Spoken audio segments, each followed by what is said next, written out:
Welcome to the Rebellion and welcome to the show. I'm your host, Dustin. Thanks for tuning in here live on Stay on Target. We are excited to get into things with you guys. Wow, what is happening? There's a lot going on. So let's just get into it. Let's rally our way into the rundown. We got question of the week. May the 4th and Revenge of the 6th be with you. We're going to be talking about that. We got Tales of the Underworld. Non-spoilers. Andor Season 2, Episodes 7-9 review. Non-spoilers and spoilers. So if you could hold off on spoiling it in the comments right now, we would appreciate it. But once we get there, we'll let her fly because we got a lot to talk about. Lots to talk about. So let's start blasting and get into it, baby. I have with me one, the only, the pilot, Dan. How's it going? I'm a pilot. You are a pilot. I would fly you. Somewhere. And next up, you know her. You love her. It's the fact checker. Yeah. Is Dan going to fly us like Cassian flew? Yes. No spoilers. Well, no, that's just a Spoilers. general question. You've already ruined it. No. I don't know. We'll see. We'll see. Oh my goodness. It was a compliment. That's how I meant it. I know. I will do my best to fly like Cassian flies, if only. He's pretty good. He does fly well. He does fly well. That was fun. They fly now. They fly now. Well, except for when he's flying the first ship. No spoilers, Dustin. That was come on. episodes 1-3. Yeah, come on. I can spoil that now. Fact checker. Hey. Doesn't work on me. Your tricks. Dang it. You Sith Lord. Wait. Dealing in absolutes. Oh my goodness. I'm joking. I'm sorry. Yeah. Speaking of Sith Lords, though, we do have a special guest on tonight with us. You know him. You love him. He's here. Watch this.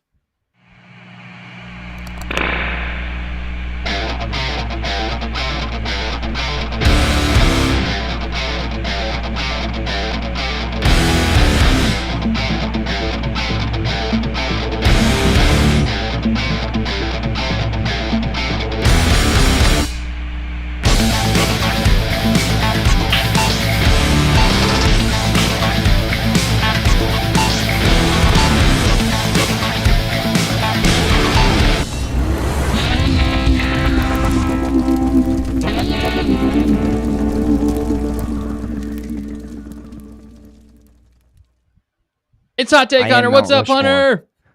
What's going on, guys? How we doing tonight? Doing good, man. Thanks for coming on the show. Oh, yeah, no problem. It's always fun being here. We are pumped and excited to have you back, man. Especially talking Andor with you. And especially... Andor. Yeah. Andor, which is... Did you... Real fast, did you enjoy the first season? First season was Blandor. Now we're officially Okay. into Andor. That's what I thought. It was good, but it wasn't, like, superb to me. So I think I can officially drop the B in the title. So. All right. Wow. Your hot takes here. We never thought we'd see the day, but we've seen it. And that day is, well, it was yesterday, but now it's today. That's right. Cool, man. Well, we're excited to have you. We're going to get into a bunch of stuff, and I can't wait to hear your hot takes with anything. And don't be afraid to interrupt me at any point if you have comments, your hot takes. All right, cool. Oh, you know. I know you will. That's what I love about you. Oh, yeah. Hot take Hunter, baby. Yep. That's right. We're back. He's hot back. take of the day, meatloaf still sucks. See? You get See? raw truths here. Remember this That's right. day. Remember this day. Remember it. All right. Remember it. We have a lot to get into, though. But before we do, don't forget to like, comment, subscribe, tell your friends, tell your enemies, tell your frenemies about us so we can continue to grow this wonderful community together. Because with all of us together, we might get massacred in the Gorman massacre. No, I'm joking. That's horrible. No, we might... we can build this community. We need you guys. Because with all of us together, we make Star Wars butter. Sorry, I jumped the gun on that one. It's the one and only time I'll say it, too. So you got it done and over with. Okay, you did a great job. I messed Wait, that I one missed up. it. Can you do it again? It's too... Okay. Damn it. Don't done. go quiet on me. Yes. Let you hang there. Crickets. Speaking of people not being quiet, who is with Yeah. us in the Wow. chat? Are you I'm- throwing shade? I am not throwing shade. Yeah, I am glad they are careful. here and chatting away. He's throwing because sunshine. I love the Gonkers.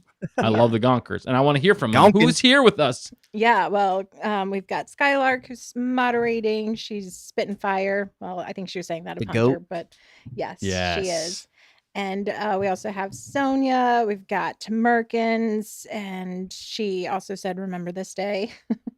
KG, butter on the plaza. Oh, Ooh. wow. Ooh. Oh, and also KG said he's here. He's right here, and he's ready He's to ready. fight. Yeah, that's good. All the Andor That's references good, man. under one place. I love that we're getting Yes. Andor references. It's good stuff. It is. We also have Duke, who's locked in. He said Oh earlier. yeah, Duke. Bismo's hanging out. I think he was throwing some shade Bismo! at me, but you know Woo! that's fair. But did I say KG? If not, KG's here. KG. Yep, you did. Keeping it Butter on the G-rated? plaza. Yes, that's right. Yeah, you did. And then Oh, Matt. Matt's also here. He Matt said, Rissman is here. Yes, he said something. Hello there, all. Yeah, there we go. The Grand Moff himself. Absolutely. And Oh, yeah. I think hopefully I got everyone. If not, Yeah, let us know Yeah, if you're say lurking. that's right. Speaking of the Grand Moff himself, this is a perfect segue right here. sweet. We are excited to announce tonight that the Grand Moff himself will be with us next week live on the show, talking all things Andor. We're going to be covering the finale with him, and we're going to be having a great time having him on. We're excited to have him on, first time, and I think you guys are going to have a blast with him.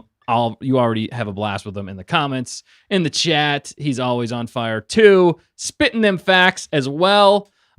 He is like an encyclopedia when it comes to Star Wars. Yeah, exactly. And I'm excited for that and for us to get into that next week. Some could call him a fact checker. Yeah.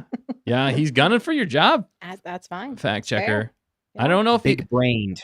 he's big brained. Yeah. Yes. Well, he's Brain, a grand, yeah. he's a Got a grand big moff. brain. He has to be like 8 steps ahead of everybody. And that's what it feels like. He is. He's basically Thrawn at this point. Which I love that about him. So we're excited to have him on. So definitely you guys come back next week for that show. It's going to be a blast. It's going to be a lot of fun. All right. Cool beans. Well, let's get into things. Let's get into the question of the week. Hold.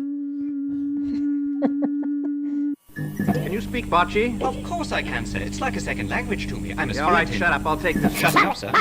Luke!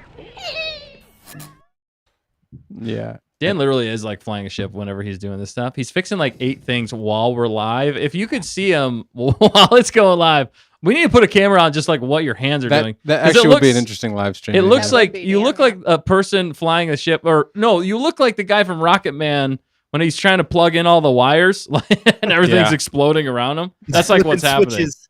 Yeah, flipping switches. Oh my Flip them goodness. switches. Yeah, no, it's true. There's a lot happening here, and it's a lot of fun. It's its own stream. It probably deserves its own stream. Of It like, does. oh crap, what just happened? It's like when Sure. you get to big enough where not only are people watching the live stream, but they're also watching the live stream of somebody running yeah, the somebody live running stream. the live stream. Yeah, you know you're there. You know You've made it at that point. gone Welcome to the full live stream circle. of the live stream. Yeah, it's Inception. It's like a dream within But a Matt dream. said, I just read a lot. "Oh, Mm-hmm. well, KG I'm glad said that sh- makes one of us." No, I'm just joking. Yeah, KG said she's still beating Moff in those predictions, though. So there's Whoa. a little bit of competition There I there. it see. is. All right. Yeah. All I right, like but it. Watch out. The Grand like Moff it. has. KG cheats. Oh, I like it. Who Feisty. said? I like Oh, he's saying that. Oh my goodness. Wow. Oh, that's crazy. Wow. All right. Well, let's not start a feud in Yeah. the comments. No. Let him cook. Let him Okay, cook. Well, I mean, it's up to you. Sith deals in absolutes. That's true. I mean, the Empire, you know. The question of the week is what was your favorite episode, without spoilers, for episodes 7, 8, and 9 of Andor Season 2? I want to know from everybody out there, what was your favorite episode of the arc? Because, man, were those some barn burners. That was, lots of things were burning. No spoilers. But it was, I'm not crying, you're crying. Oh, no spoilers. I didn't spoil it. That's close. I cry at. No, It could be takes- happy tears. It could be happy. Yeah, exactly. Oh, I see. You're the one spoiling it. My I'm goodness. just joking. What about you, Hunter? Which one was your favorite? It's episode 8, and it doesn't even need an explanation. So that's all I'll say. Boom. He's straight to the point. I like it. He gets in, he says his thing, That's and he right. gets out like a man. Debatable, but Right. All right, fact checker. What about you? What was your favorite episode? We have to pick one. We can't just say all three. I mean, you can. I'm not going to tell you what to do, Oh, nice. Okay. I like that. but yes, you have to pick one. Damn. No, I'm just kidding. I'm just kidding. I'm kidding. Okay, picking one, I would definitely pick 8 for as brutal as it was. But 9 was so good too. But okay, 8. 8. Yep. All right. Hey, that is totally fair. Totally Yeah, fair. it is. And Dan, I know you're flipping switches, but No, we're good. What about you, Dan? I liked episode 8. Yeah, episode 8 was just the best I've ever seen in Star Wars. It made me feel things I didn't know I had. But it was scary. It was intense. It had all the emotions. It made me be like, oh yeah, this is worth some of the long cooking that I complained about for 4, 5, 6, 7. So you know what I'm saying? When you got an episode that drops, it's like that kind of makes up for some of the other stuff that I was whining about, you know? And it feels good. So I'm going 8. Say 8. Say 8. I'm an 8 again. No, that's totally fair. And what I think we've come to the realization in some ways is that episode 8 was the Revenge Empire Strikes Back. You know what I mean? It was the Empire Strikes Back of the Andor series in general. And I think that's why we all enjoyed it so much. I can't disagree with you guys. I really liked 8, but I'm going to be different and I'm going to say Whoa. 9. Whoa. I actually really enjoyed 9 for the fact that there was things that happened. I don't want to spoil it. I almost just spoiled it. Wow. I'm having a tougher time with this than anybody, I feel like.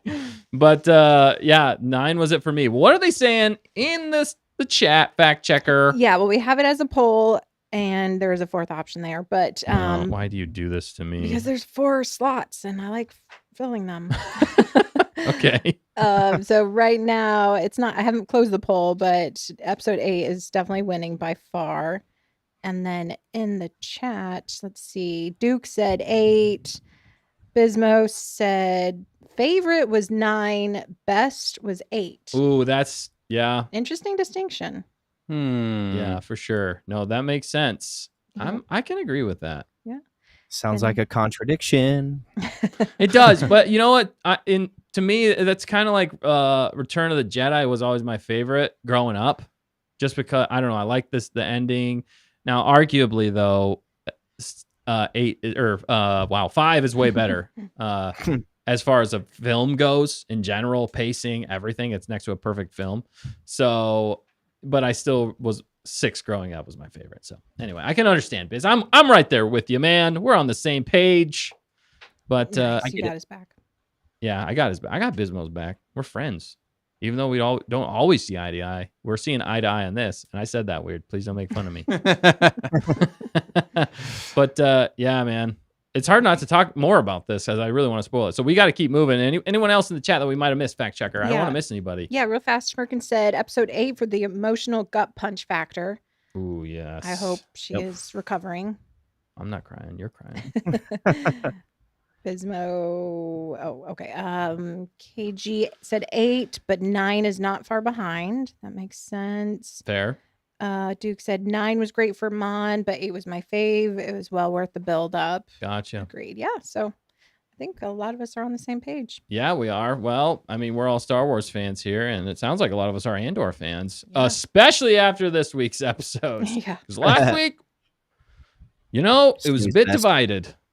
But now we're all on the same page, and it's good to be here, and it's good to talk about things. And it's good to be alive. It's good to be alive. I mean, I'm just saying, No I'm not spoilers. spoiling anything. Right. All right, cool. Well, we got more to get into.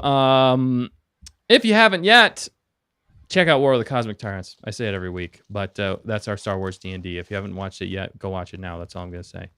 Not right now, actually, after the stream. Whenever you have time. You don't have to. At your leisure. Yeah, it's fun.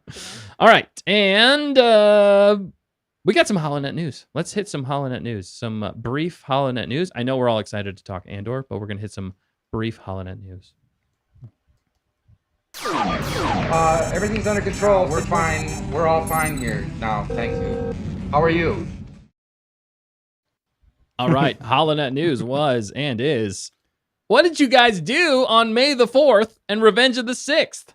That's what I want to know. That's the HoloNet news. It did happen this last week, and it was a good time. We did, again, the Star Wars D&D. We did our first time ever doing a one-shot Star Wars D&D. It was a long time, but we made it through the entire arc, which was super fun. I had a blast.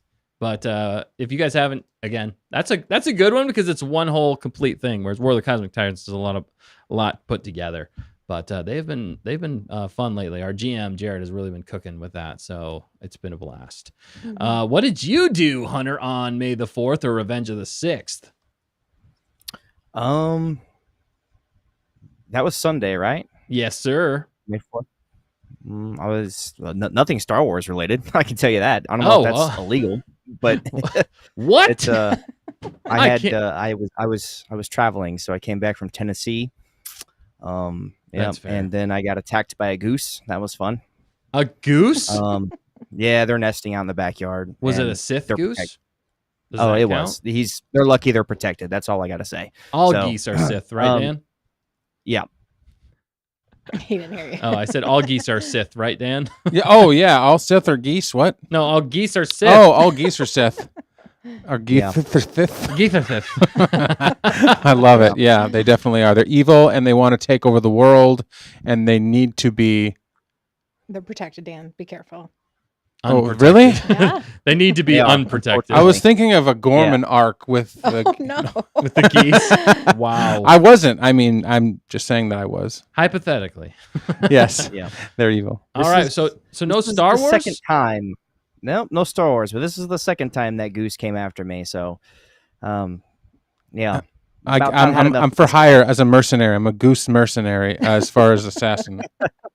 Wow. Well, this time I kicked him in the head, so I kind of Whoa, put it to him whoa. a little bit. But We say He got a little too goose-assassin. close. Goose-assassin.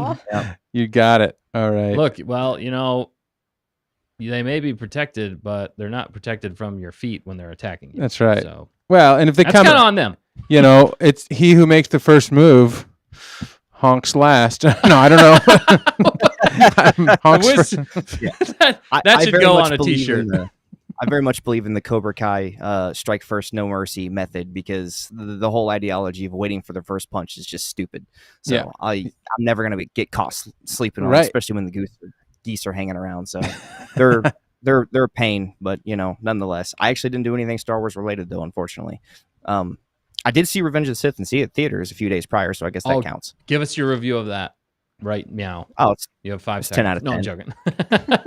10 out of 10. no, it's 10 out of 10. It was amazing. It was awesome, just as awesome as I remember it as when I was a kid, and I had the whole theater basically to myself. Whoa. Besides the random kids that decided to sit next to me last second, because That's what They're happened. like, Why you wouldn't seem they? like a friendly guy who loves geese. yeah.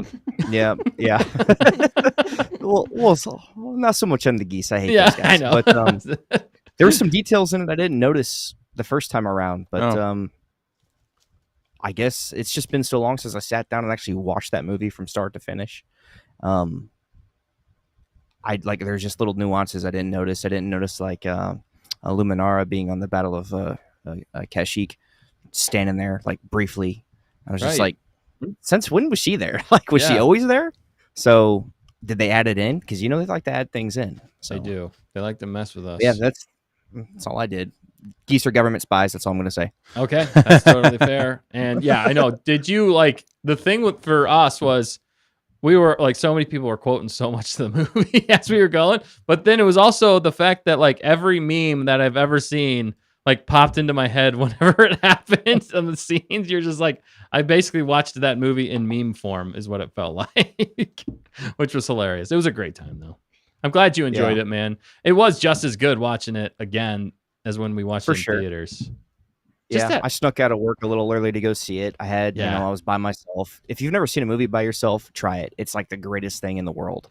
You don't have to listen to anybody yap or eat or anything. It's like you can just enjoy it. So it's it's a 10 out of 10 experience. So especially my movie theater just seems to be dead 24/7. I don't know why, but I'm not going to complain about it. It's the geese. It's the geese. They keep people away. It is their security, their front door security. Dang geese. God, they're all over the place, man. I hate them. This time of year, do they flock up or something? Or? Flock up. It's nesting for them, so they have all their babies this time of year. So right. It's always a problem. So they get all cranky. I mean, they're all over my work, and it's a problem because they're just shoot. Yeah. So they're crazy, but darn those geese. They are. How dare they? How dare they? They didn't do anything for May the 4th.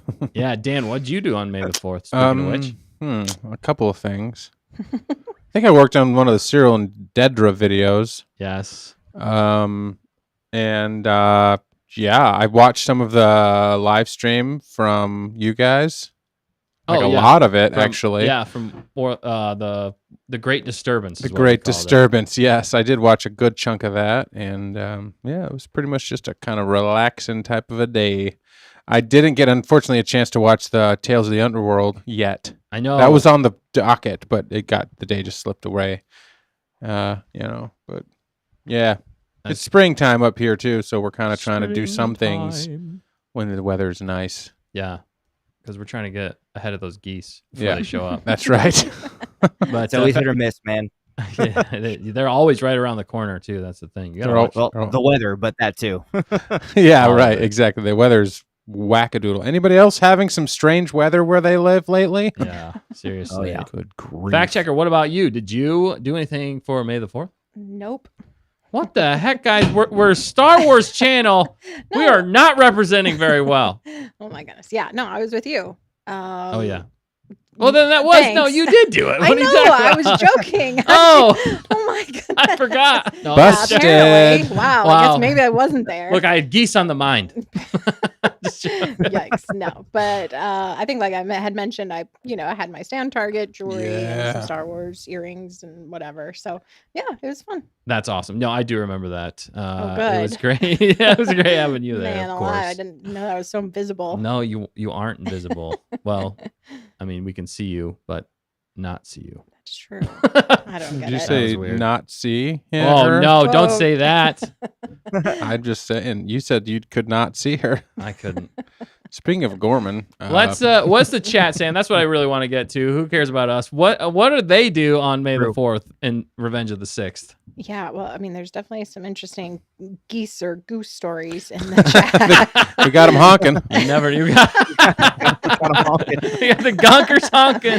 Honk, honk, honk. Now I want a goose that looks like a gonk droid. Oh, we're gonna have to do that. And it needs that quote that you said too. Yeah, I don't remember. Somebody write it down. Yeah, we'll have to go back and find it. Let's see. Oh my goodness. What are they saying, fact checker? It's a honk. Exactly. Well, Tamerkins had a cool story. She said a local outdoor park showed the original trilogy, and it was so cool to see it on a big screen for the first time. Her sister came with her, and she'd never seen any Star Wars before. What? Which is awesome. That is awesome. And then she also said it was a fun day, lots of families having fun, and food trucks and trivia in between the movies, and even some cosplayers of the Bad Batch. Nice. Dang. Mm-hmm.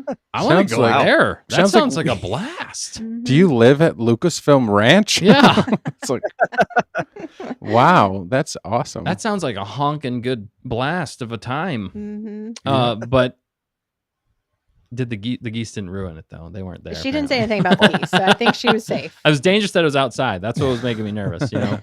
I don't know why somewhere. people cosplay is like arguably one of the worst animated series ever, though, because the Bad Batch sucks. All right, I got it out. Wow. They were talking about that in the chat last night, and I tried to redirect. Redirect. Oh man, it wasn't that bad. Bad Batch. It was pretty bad. You guys are just one character just ruined it for you. There was good moments. Bismo. What?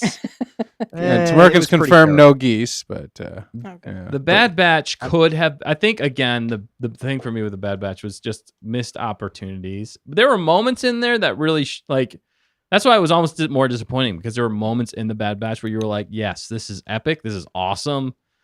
And then Omega showed up, and then you were like, no more, please. Yeah. It's like it couldn't pick a lane in some ways, and that's what kind of bugged me. And the bait and switch kind of title feel of it is what also bugged me. But there was also some moments, Papa Palps at least showed up in that one, so you got to give him credit. Crosshair, you guys loved I know. Crosshair. That's what I I'm love saying. Crosshair. Was the best part of that whole show. They should have just made a Crosshair show.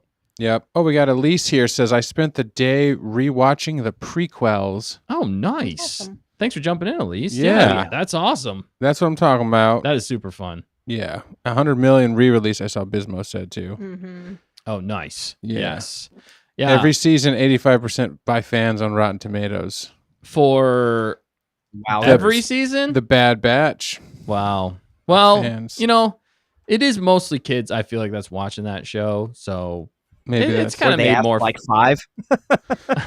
It was made more for kids, which Was it? is not what we were sold on in the beginning. I felt like We wanted Andor, but Bad Batch version. not necessarily Oh. Andor, but we wanted Clone Wars. I feel like as well, like some level of Yeah, Clone yeah, maybe, Wars yeah. is what we wanted, and we got some arcs that were close to Clone Wars, but then it was like a lot of it was lower than Clone Wars. Yeah. And Tim not Merkin terrible. seconded your, why is that so small? What is going on here? What is happening? Didn't mind the Bad Batch, Technology. but it was the Clone Wars greatness that wasn't the Clone Wars greatness I was hoping Exactly, for. Tim Kinda what you said. Merkin's. Yeah, we are on the same page. Thanks for tuning in. And now KG said she will never unhear honk whenever I see a gonk from now on.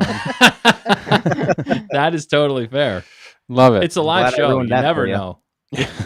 Hunter with his hot takes, man. He brings the fun every time. He brings the honking fun every time he shows up. Yeah. Honkin' hot take Hunter. Yeah, exactly. Oh man. And so speaking of things we did on May the 4th, I did watch the first arc of Tales of the Underworld with Asajj. So unfortunately not all of us here have seen it, so we're not going to do a review of it. We would love to, but we just did not have time to get to it, unfortunately. We'll try and watch it this week and review it next week with you guys and with Matt, and Matt's going to be very knowledgeable on it as well. So we're excited to do that with you guys. But yes, we have not watched it, but we know it came out, and that came out on May the 4th. Let us know in the chat, in the comments, what you guys thought without spoiling it for us. We'd love to hear from you, but that was what dropped on May the 4th. And did anybody play the Fortnite Star Wars? Yeah, I'm My curious kids if anybody were else- pumped about that. Yeah. I would love to know what you guys thought if anybody was playing that. Yeah. I don't know. Let us know in the chat if you Yeah. played that. Yeah, and if you guys watched Tales of the Underworld, the first arc with Asajj, non-spoilers, was say it was better than Tales of the Empire by far. Okay, cool. But That's good. yeah, it was just I don't even know if I should say that because it might be kind of spoiler, but I'll say it. Good. My wife, Pointless. I'll do it for you. my wife at the end of the 3-episode arc was like, "What was this all about?" And Yeah. I couldn't disagree with her, but I still did enjoy seeing Asajj and kind of the explanation they give in a way. But that was like the very beginning, so you didn't necessarily need the whole rest of it. But it was interesting enough for me, and I hope they do more with Asajj. I actually really like Asajj as a character in Star Wars. So And Yeah. they were quick episodes. Is that what you said? yeah, they're only like 15 minutes. Oh, so I mean, nice. they're not Like Mhm. 10 with credits probably in intros. Yeah. How kind of. many Yeah. episodes per arc? There's only 3 episodes per Oh, arc. wow. Okay, so really quick. And Hunter, you watched the whole thing. I did, yeah. I like I said, it was good, but it was pointless. I love seeing Asajj. She's one of my favorite characters, so it's always good getting content with her. They kind of did answer some questions in the first episode, but the rest was like, what are we doing here? Yeah. But the Cad Bane arc was very good. So Okay, I 10 know. out of 10. You Yeah. saying that, I'm like, dang, I watched the wrong arc. No, I didn't watch the wrong arc, but now I'm even more excited. Coming from you, I'm very excited to watch the Cad Bane arc because I was actually more nervous about that than I was the Asajj arc because, there's something about when you show like cool villains too much of their backstory, you're like, is it going to take away from how cool they are? Boba Fett. But, you know what I'm saying? But anyway, Yeah. I'm glad you liked it, dude.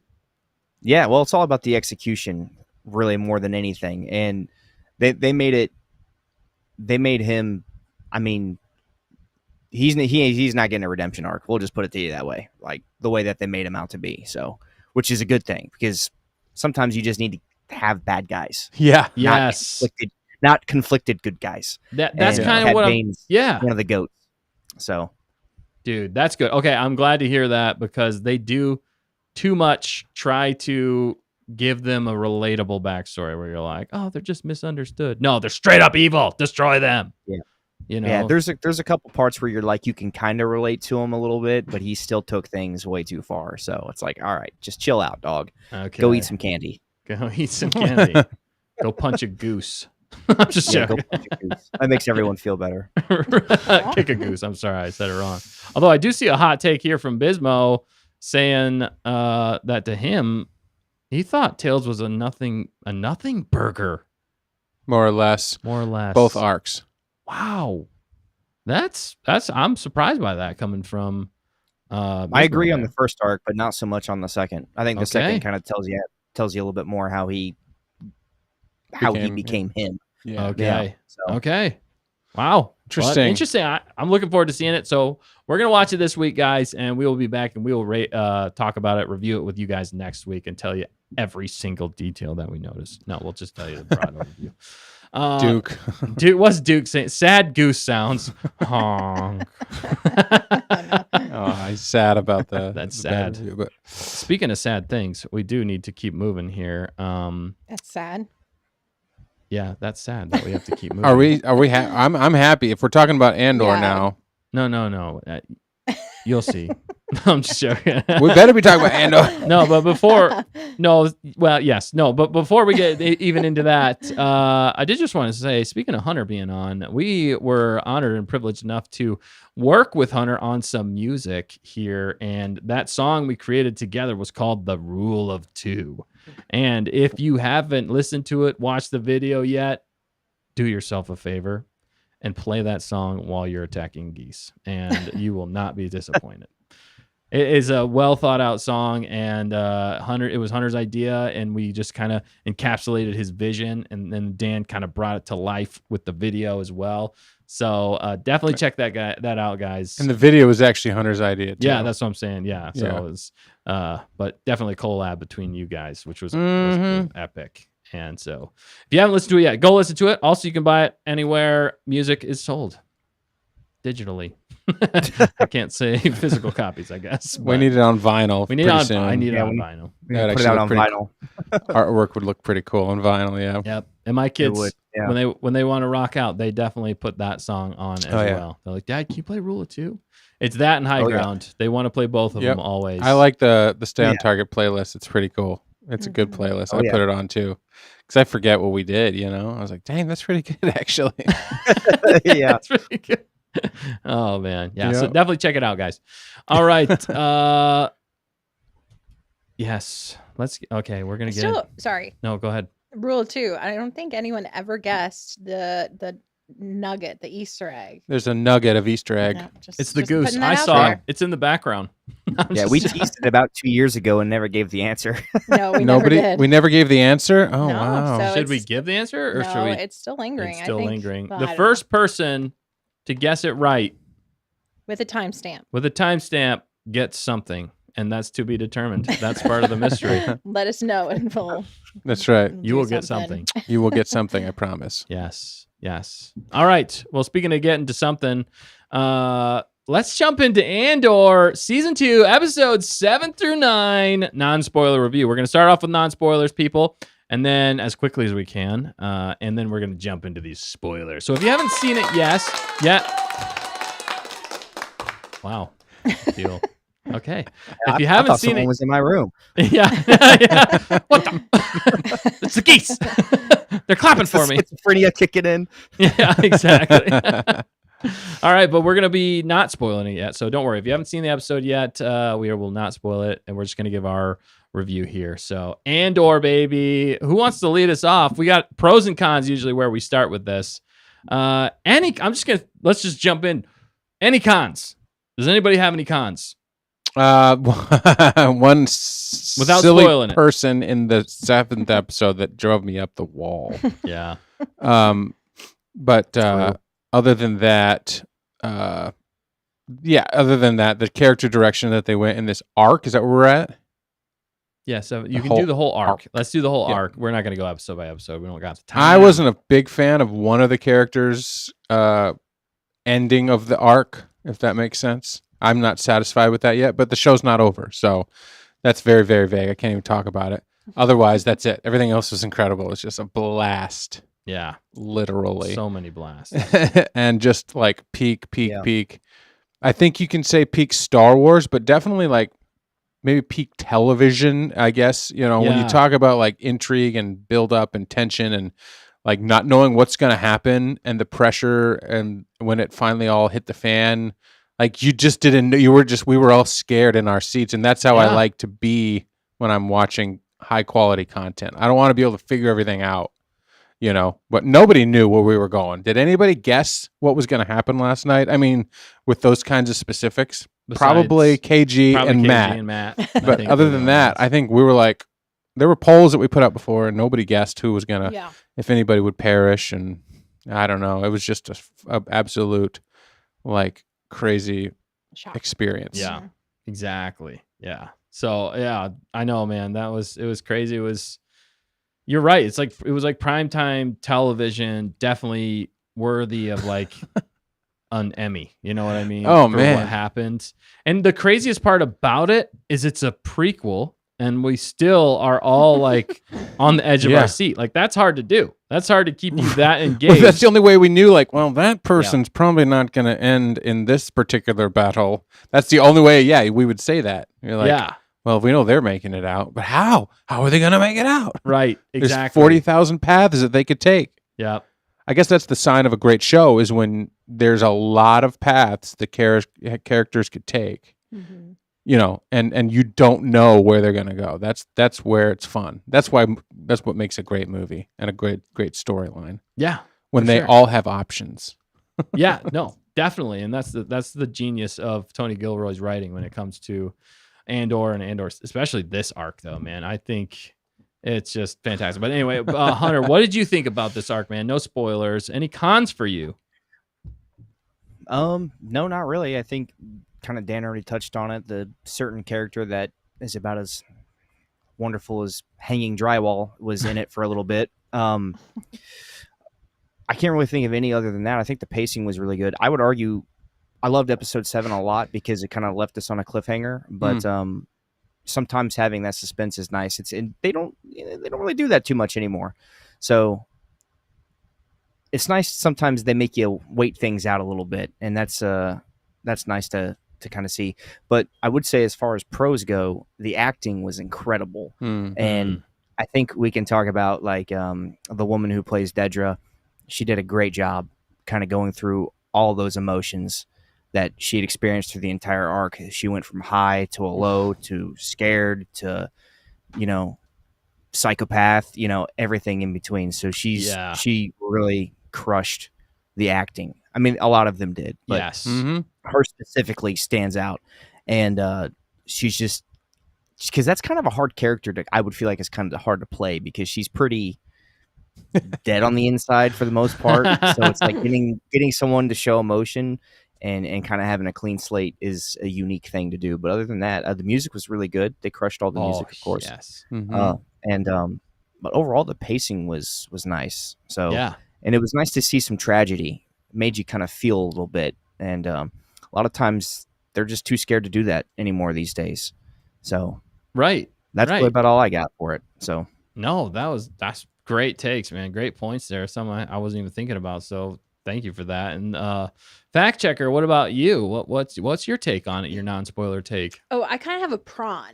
So there was raw prawns. Yep, there was a moment where they made me feel something for a character I didn't care about and didn't like, but I still felt bad for them, and it kind of irritated me, and I was torn. Well, just turn down the compassion knob. It's not that easy sometimes. Right. Become a goose. You're in the throes of the drama. Yes. That's goose good. It up. That's Become a goose. Become a goose. Honk that gonk. Honk that gonk. Yeah. There's a spider in my house the other day, and I watched it so long trying to decide what to do that it got away. Oh no. No, that's worse. The goose would have taken care of it. The goose would have definitely taken care of it. Oh my goodness. Wow. But I don't know, where was anything else? Any cons or pros you had?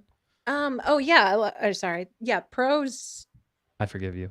I'm just joking. There's so much action that it was crazy, and I was on the edge of my seat the entire time. Yeah. So So this one I definitely want to rewatch just because I know I didn't absorb it all, and I want to. Like, I want to remember this arc, forever. And I think it was so much fun watching it together and having that experience that, it felt kind of life changing. So I want to make sure I lock it in. Yeah, because it was so good. That's so fair. I love Duke's comment here. He said the Gorman spider thanks you for sparing it. Fact checker. That's a good way to look at it. That was great. Good way to look at it. She Quick, was just Duke. sparing like the Gorman spider. Yeah. That was an interesting parallel. It was. Whatever that was with the spiders. But Yeah. Oh, no, KG you got- reminded us of the studio spider ghost. Oh no. Oh yeah, that's right. But that wasn't me. That was us. That was me, That was- mostly. yeah. I was cheering him on. debacle. But Oh my I couldn't do goodness. it. We were so far ahead. We knew it was going to happen. We in knew it was Gorman. going to happen, just like the geese. Just like the geese. But yeah, no, that's a great point. There's so many pros in this. Cons for me, I think I only had a few cons. There were more gripes than cons. I agree with you guys with the one character. Thankfully, it was more blink and you miss it. It wasn't too much there. The other con for me was I really wanted to see something that happens in another show be live action. But again, that's more of a gripe than it is a con. And I understand why they did it. But there was that. But otherwise, man, how refreshing this arc was from last week, For sure. And to your point there, Hunter, too often we're just given everything right away. We don't have to wait for anything. And there is an art to making you wait for something, because in some ways that's what my dad always says about cooking. He's like, you don't have to be the best cook. You just have to make them wait long enough so they get so hungry that whatever you feed them, it's the best thing they've ever had. And I was like, I don't really like that, Dad, but I understand it. No, I'm just sure I like it at the same time. It's funny. So that's kind of what it felt like in some ways with the last week's arc leading into this, where we felt like the pacing last week was, just different, I guess you could say. And then we came into this and man, we are firing on all cylinders. And I love the pacing and I love the way they portrayed stuff. It was hard to watch. It was like a train wreck is what I was saying, but you couldn't look away. And to your point, the acting was top notch, but you guys already touched on a lot. So the one thing that I always love about this series that's a little different is I love the way that they add things in this show. And what I mean by that is like the gear. They do such a good job adding in cool gear that we've never seen in Star Wars. That's one thing I will give so many props to Tony. Props. Yeah, the props, exactly. The props, but the sets, the ships, the way he puts it all together. I love it. That feels more Star Wars to me. Like that aspect specifically feels so Star Wars because that's so much of what made Star Wars great. I mean, we talk about, what do we talk about? Lightsabers. And how much work George Lucas and them put into that stuff back in 77. And he did that and he made a lot of practical things and he made it feel like Star Wars, but like World War II Star Wars, which I mean, still really works. And I don't know. So that's one of my big pros every time we watch it. And if you guys have watched along with me, I'm like, I love the gear. I love the stuff they got in there. It's like I want to live in that world. Like that's how I want to like build my house now. Is like I want to have Tony come over and we can. You need a round Hobbit Gorman door. I need a round Hobbit Gorman door. Exactly. That's what I need. Sure. That makes sense. The props were killer. Bringing back practical old school effects. It's just kind of how it should be done sometimes for specific genres, especially this one. So, yeah, I would agree wholeheartedly. At least it seems like they were actually using the budget that they were giving, unlike a few other shows we may or may not know a little bit about. So, that's also unique. So, shout out to them for doing that. Yeah, and it helps you get into the world. That's the other thing. The attention to detail when it comes to the gear, but every smallest item. That's the thing. Every smallest item they bring into that feels Star Wars. That is what helps you be immersed in the world. Whereas like so many other things and some of these other shows, you're just like, it's close, but it's not quite there. And I think one of the biggest reasons for that was it didn't feel like a lived in galaxy. It was like just regurgitating what had come before. And you know what I'm also thankful for? For the first time in a Star Wars show, since maybe the prequels or like the originals, the peak of what this whole thing was building to in Gorman didn't peak in like a minute. Right. You know what I'm saying? Like, it lasted the right. whole episode. you got there and you got a long time, which is why it was so visceral and it got to us. Yeah. Because it hung there a long time. And I appreciate, like, if you're going to build slowly, then don't like deliver the punch like super quickly and then it's out. And it's like, oh, okay. Yeah. So it's just, you're excited about the build, but then to deliver the ending of that, I feel like I'm very thankful for the first time, like, you know, because you're like, oh, we're building the tension toward the battle, and then the battle is like 5 seconds, like 2 shots, and then they kind of cut away, or they're cutting away the entire battle to something else to try and fill in because they didn't film enough lightsabers, or they didn't film enough blasters, or they didn't have the budget to do, you know what I'm saying? This one, like the whole time you were just there and you were freaking out. Yeah.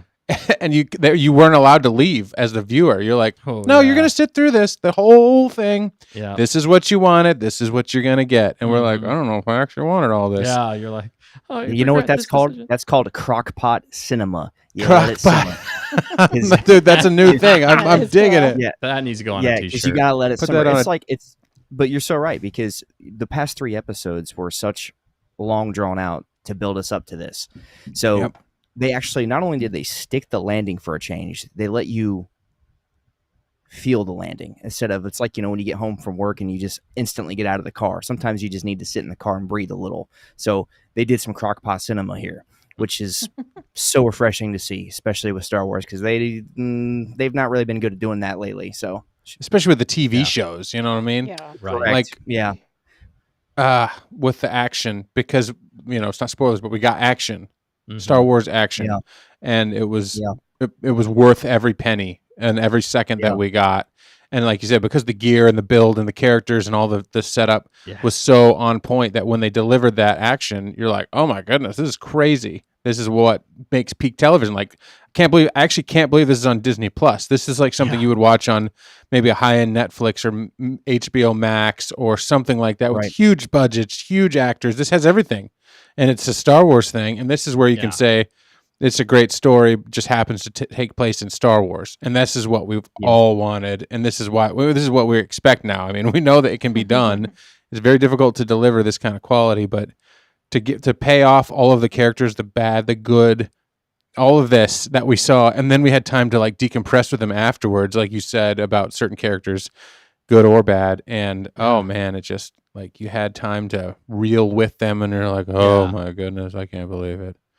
But I don't know where they're going to go next, but I'm so happy that there's more left, you know? Yeah. I don't know if they can beat those 3 episodes, but maybe they can. I don't know. I know we'll get to that in spoilers for sure. We're going to talk about that here in just a minute. But before we jump out of the non-spoiler section, because we got to get to these spoilers, man. Yeah. Go ahead. I thought thought of a con. And it's something I can't go into detail, but it's something Bismo had mentioned last week, and he was mentioning it in the chat yesterday, and it wasn't bothering me at first, but kind of after this thing kept happening, or these certain people kept talking, if you will, it was irritating me. It was like, it just was unnecessary fluff, and I just wanted to watch things unfold, and yet they were kind of telling me what was unfolding. I got tired of it. I remember. Okay. Yeah, it was small. It was a small thing, but okay. There was a con from me. Oh, Yeah, that's fair. sense. Way to leave us on a downer. Well, I'm lost, No, but I'll let you elaborate later. So. No, I'm just joking. No, that's totally fair. No, and remind me I'm not exactly sure what you're talking about. So That's you're gonna right. have to. Bismo knows what I'm talking about. You're gonna have to let me know though here in the spoiler segment. And speaking of spoiler segments, let's rate this thing so that we can get to the spoiler segment. So, without spoiling it, what was your rating out of 5 hands? So you have 5 hands. You can have 5 hands and then 5 fingers. Okay, Bismo. Not 7 fingers. Or 12, as he said in the chat Or earlier. 12. Shots fired. No, I'm just joking. No, but no, me, not you. Bismo knows what Fact Checker's talking about, though. Yeah, yeah. He knows. But Hunter Davis, what is your rating out of 5 hands for this? I'm gonna have to give it a 5. I think, honestly, this is probably some of the best, honestly, show that I've seen of anything in a long time. So I'm just gonna give it a 5 because it is what it is. Dude, that is totally fair, and I respect you in that answer. Dan, what about you? Oh man, I'm going. I think I'm going 5 out of 5. Yeah, thinking about it. Yeah. 5 out of 5. It has to be. It's peaky peak, and yeah, all them claws are clacking along. They're honking. They're honking, but even honk is gonking. So yeah, need a I goose feel sound. like it's just. And I'm gonna get it now. It has to be because it was so impressive, and I don't know about you guys, but it was a short night of sleep, and I'm pretty sure in my dreams I was thinking about Andor. Yeah. Anybody else out there? Oh yeah. Oh yeah. So it's like, oh, did I just live that again all night long? Maybe I did. Maybe I didn't. Leave me alone. I'm not crying. You're crying. I'm not crying. You're crying. Yeah. Who cried? That's what we left off. All right, everybody, sleep. Go cry yourselves asleep. Yeah. It's like Yeah. sleep well. Sleep well. Fact checker. What about you? What's your rating for man. this? I don't like to be the same as everyone else, but I did really like it. So I'll say 5. Honk the gonk. Honk the gong, people. 5 it is. Mhm. Wow. That is fair, man. That is totally I'd fair. go higher if I could. I know. Wow. Can we break the rules? Well, Break the No. Roski? Roski rules. What is this? Roski- Yeah, what yeah, rules would we be could do getting different into? rules. We could do different Roski rules is out of 5, so I don't Stay know. on if target you're gonna rules is out stay of on- 10. We're just changing it all. 12 fingers. It's a live show. You never know what's gonna. We're gonna throw in some flippers in It's there. got to too, be some 6 goose fingers flippers. if you're going stay on target rules because we like Princess Bride. the Princess Bride. It's got to be 6 fingers. We were just I talking don't about know. that. They're a before the bad stream. guy. Yeah, Yeah. that's true. But for me, I'm gonna say, man, I'm teetering because you guys are starting to win me over with this 5 hands. Just do it. Just Yeah, do it. 5 hands. 5 hands. I mean, Wow. Yes. I was trying to think if it deserved going lower than 5, but it really doesn't deserve going lower. Than 5. Landslide victory. Yes. Yeah, first time Yes. we've all agreed, I think. Yeah. I love that, KG. Yeah. 4 hands and 5 fingers. So 5 hands. So it looks like That's 9 awesome. almost. You know, it's a way to make it. You know, Yeah, 25 yeah. fingers. That's where I was at. I was 4 hands and 5 fingers. Yeah. 4 Which hands is and 5 5 fingers. hands. But all right, cool. Yeah, that's what everybody. That's I mean, Even Bismo. I haven't even seen I anybody guess it was else. all right. Oh, I guess it was all right. Bismo, you stop that. He winked. Just- He winked. I know. Yeah. he did. Oh man, that's awesome. It looks like everybody in the chat is agreeing with us. Yeah. Wow. That's crazy. This is nice. This is a nice, refreshing moment in Star Mhm. Wars for us because, man, have we not been plagued with controversy for years in Star Wars. And to be fair, Andor Season 2 hasn't been without controversy and probably still is. But in this moment, in this brief moment in history with Aw. Star Wars, we can all at least come together, those who watched it, and appreciate this accomplishment, this us being together and agreeing on loving Star Wars again, which is super fun. That's what we all want as Star Aw. Wars fans, is to agree and love Star Wars together. So So this is nice. should we take a moment? Should we take a I'm kind of moment? mad. I'm kind of mad I don't get to hate on something. It's kind of annoying me a little. Oh, gosh. You know what? We like You switch. can't have hot takes if there's nothing to have hot takes about. You can have hot takes on good stuff too. Yeah, that's true. Does it hold the weight though? 'Cause Yes, at if that you point, do it that's just right. pessimism. Look, well, we're getting to spoilers here, and you can throw out some hot takes in the spoilers, man. You can drop Right. those spoilers here in 5, 4, 3, 2, 1. Hunter, my boy. Cereal died. Ooh, and along with it, the Dedril Dedril. arc. Oh, Ouch. That passed away before Cyril even. yeah, that really. Like there was did. no. I mean, but even then, you're like, well, maybe they could work it out. Maybe it could was- still be salvaged. way that Get some it couples ended- counseling. The way that it ended, though, was ouch. It was the Yeah, way they Dedril they ended shoved was the ouch. knife. Yeah, they shoved the knife in your heart and said, "Oh man, they just broke up. Like it's done." And then headshot, like Dude, gnarly. yeah. It was awesome. I was Oh, loving man. every bit of it. So Yeah, much dude. controversy. It was killer. It was like a headshot to our hearts. Who in some ways. predicted that? I mean, we predicted failure on all fronts for them because they're Yeah. bad people. Right. But like this kind of failure, I mean, and then like the Dedril part is what I'm getting at, and then like let alone the Cyril ending, but like how Yeah. they just like she was manipulating him and kind of gave him that weird kiss, and he was like, "What did we do? We haven't done anything." And started figuring out that she was using him, whether she wanted to or not. She did though. She wanted Partagaz's approval, right? And so he told her, he's not allowed to know any of this stuff." Used him, and she sold paid her soul the price to the Empire. Yeah, she used him, and she paid the price, and then she was his demise. I mean, and on all fronts. Yeah. Now, who was wrong? Who was more wrong, Dedra or Cyril's mom? Yeah, both of them. And that's the tragedy. It's really the tragedy of Cyril. He grew up without a father figure, so then he found it in the Empire in some way. So he threw himself at that, and was just constantly being used by toxic women in some ways, to be honest, or toxic people in general. Sorry, but it was women.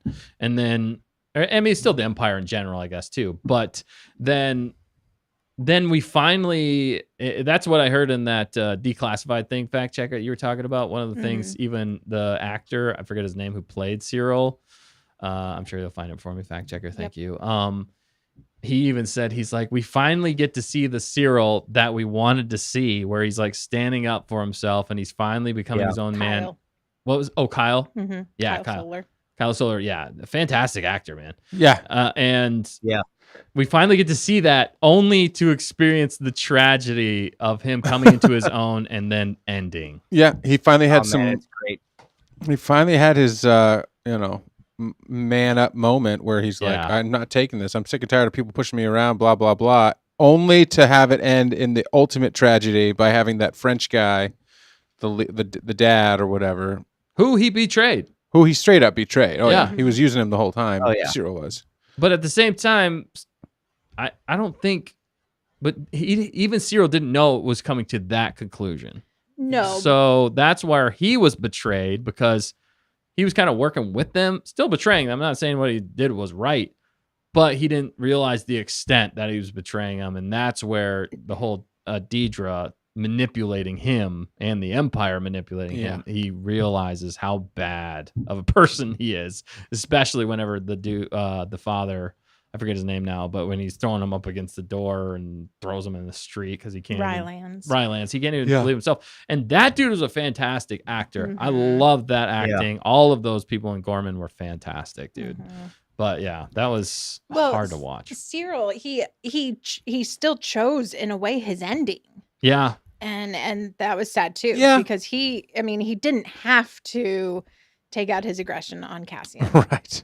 Yeah, that was almost surprising to me. I understood it, but at the same time, it was like, all of us kind of wanted him to run up to Andor and be like, I want to join your side, He's like, that almost would have been more satisfying to me. I'm not going to lie. I'm more of that hopeful, optimistic person that would have enjoyed him turning to the rebellion side and working against Dedra and the people that manipulated him his whole entire life. Or there was a time where we thought he was going to get caught in the crossfire by the Imperials, because it was Dedra that was like, pull the trigger, like go, and she knew he was out there. Yeah, because they just kicked even him out. More evil. On so part. She's like, she thought she was going to be his literal demise, and she has to live with that, knowing that's probably what happened. She doesn't know how it happened, but that fact that it happened that way, and he just it was brutal. But I think, taking Andor out himself was like the first time he made his own decision.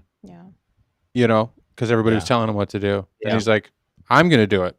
I'm going to take that guy out. He's the problem, in that moment, he was the cause of every problem because he wasn't able to succeed at the beginning in the very first arc of Andor. Yeah.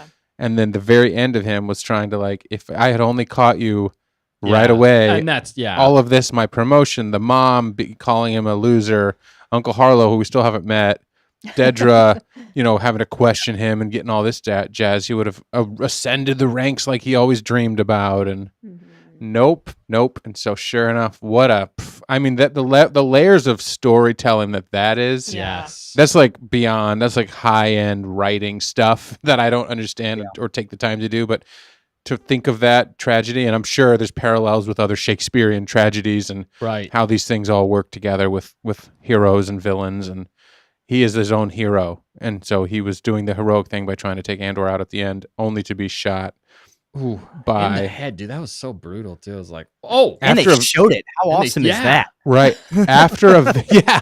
That's what I'm saying on Disney Plus. that was crazy. Wow. After a Yeah. visceral fight, I mean, the fight with That was him a and good Andor. fight, dude. Like you didn't think Yeah.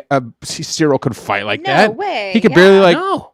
hand papers off and type. You know, it's like now all of a sudden he's like not buff, but he was Yeah. like going toe to toe with Andor the Yeah. assassin. Mhm. Yeah, he Yeah. almost I got felt him. like that part was a little unrealistic. Yeah, it was just He's a pure total rage. wuss. It was Yeah. pure Yeah. rage. Yeah. His dark Yeah. side. Yeah, it was just pure dark side For sure. rage is what took over, and he just saw red. That's all it was, man. Yeah. And he was just like a bull. He didn't care, and I don't think he cared about himself at that point either. Which Yeah, no, he was so just, blinded. You know, there were shots Yeah. going. I don't know how he didn't get shot before that, to be honest. Exactly. But it was There- just crazy watching that, and the fact that he did technically beat Andor and was about to kill him. If that other guy wouldn't have been there, Well, there was But a he moment. hesitated. Yeah, yeah. you go That ahead. hesitation is what I was going to point out. Yeah, do it. He could have killed Cassian right then and there, and he didn't, which is kind of crazy. yeah, Well, that makes it even. I forgot about that. yeah, that makes That it makes even it more even tragic. more complicated. Yeah. Exactly. Because what was he going to do? Was he going to let him go? Was he then going to be like, I'm glad we had this talk?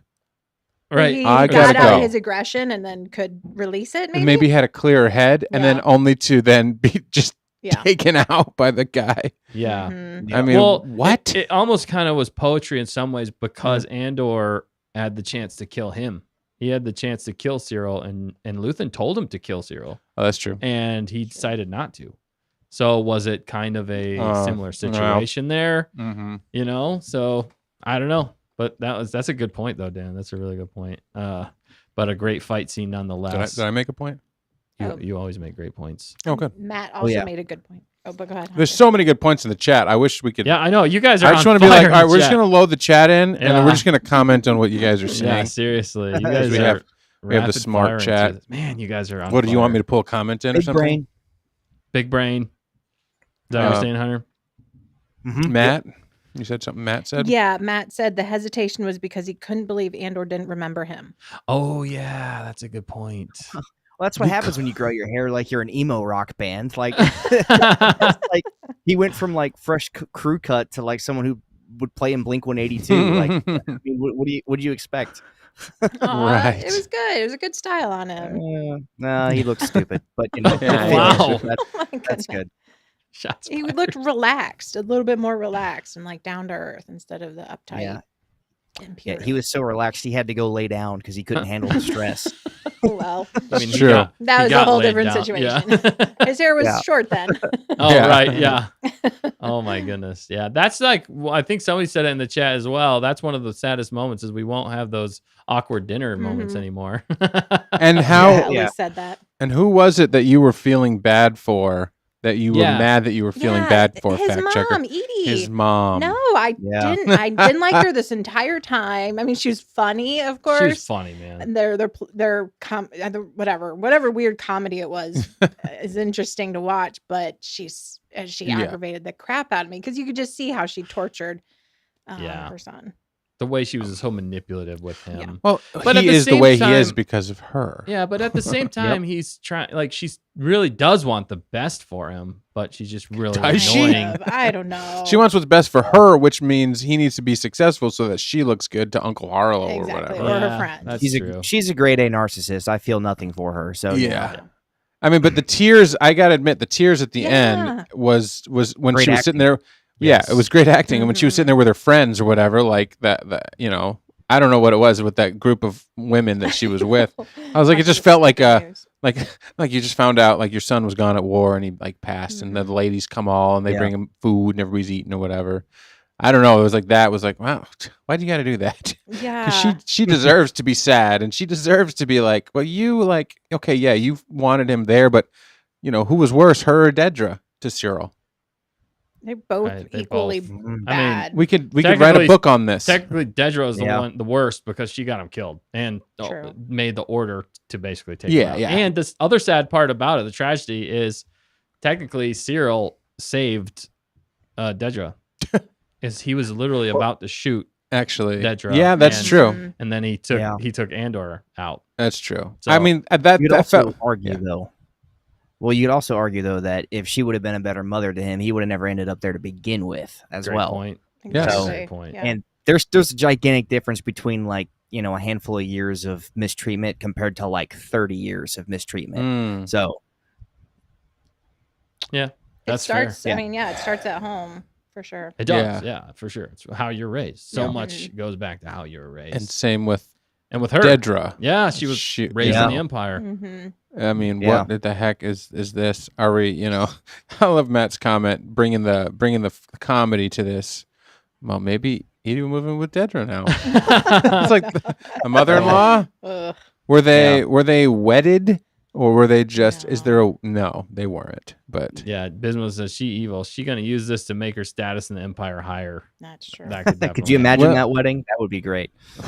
Yeah, what a strange part of gas is like officiating or something. Oh my goodness. Yeah, I hope you don't share valuable information with your husband. Yeah, well that was definitely the most tragic though. Cyril getting taken out was the most tragic part of that whole. Well, and this is where I want to go to and also just the Gormans. I mean, that was so tragic. Actually, that's almost more tragic in some ways because I mean they were innocent. They didn't deserve it, you know. It was, yeah. And the way that the Empire orchestrated that whole thing, they just to get what they wanted. That is an evil imperial dictatorship doing dictator things, controlling the narrative. You saw the cameras. I know not everybody loved the cameras. Fact check was talking about. For me, it made sense. I mean, because that's what they do, and they even talked about it in the first episode, controlling the narrative. And they definitely did that. They showed it and how the whole rest of the galaxy was. They were trying to convince that the Gormans were the aggressors. The Gormans were the one fighting the Empire. The Gormans were the ones doing all this stuff that they shouldn't be doing. The Empire's, you know, they're good people. They're not trying to harm anything, and they're just trying to keep the peace. Whereas, no, in reality, they're cranking up the heat. Empire's cranking up the heat to 11 and basically forcing their hand. And that's why it was so tragic at the end with the father. And he finally realizes, like in the beginning, he didn't realize. The whole time he was pushing for peace. But in the end, he finally realized, he was like, it's a trap. It's a trap. He knew it, but there was nothing they could do. And that was the tragedy. And like you were talking about, Hunter, where we got the, what'd you call it? Cooking in the Crockpot cinema. Crockpot cinema. Yeah, it was just boiling, man. Just kept boiling. And the way they filmed it, though, with them coming into the square, chanting, you know, we are the Gore, the galaxy is watching. I mean, that was crazy. And then they took it to a whole nother level when they all started singing that national anthem.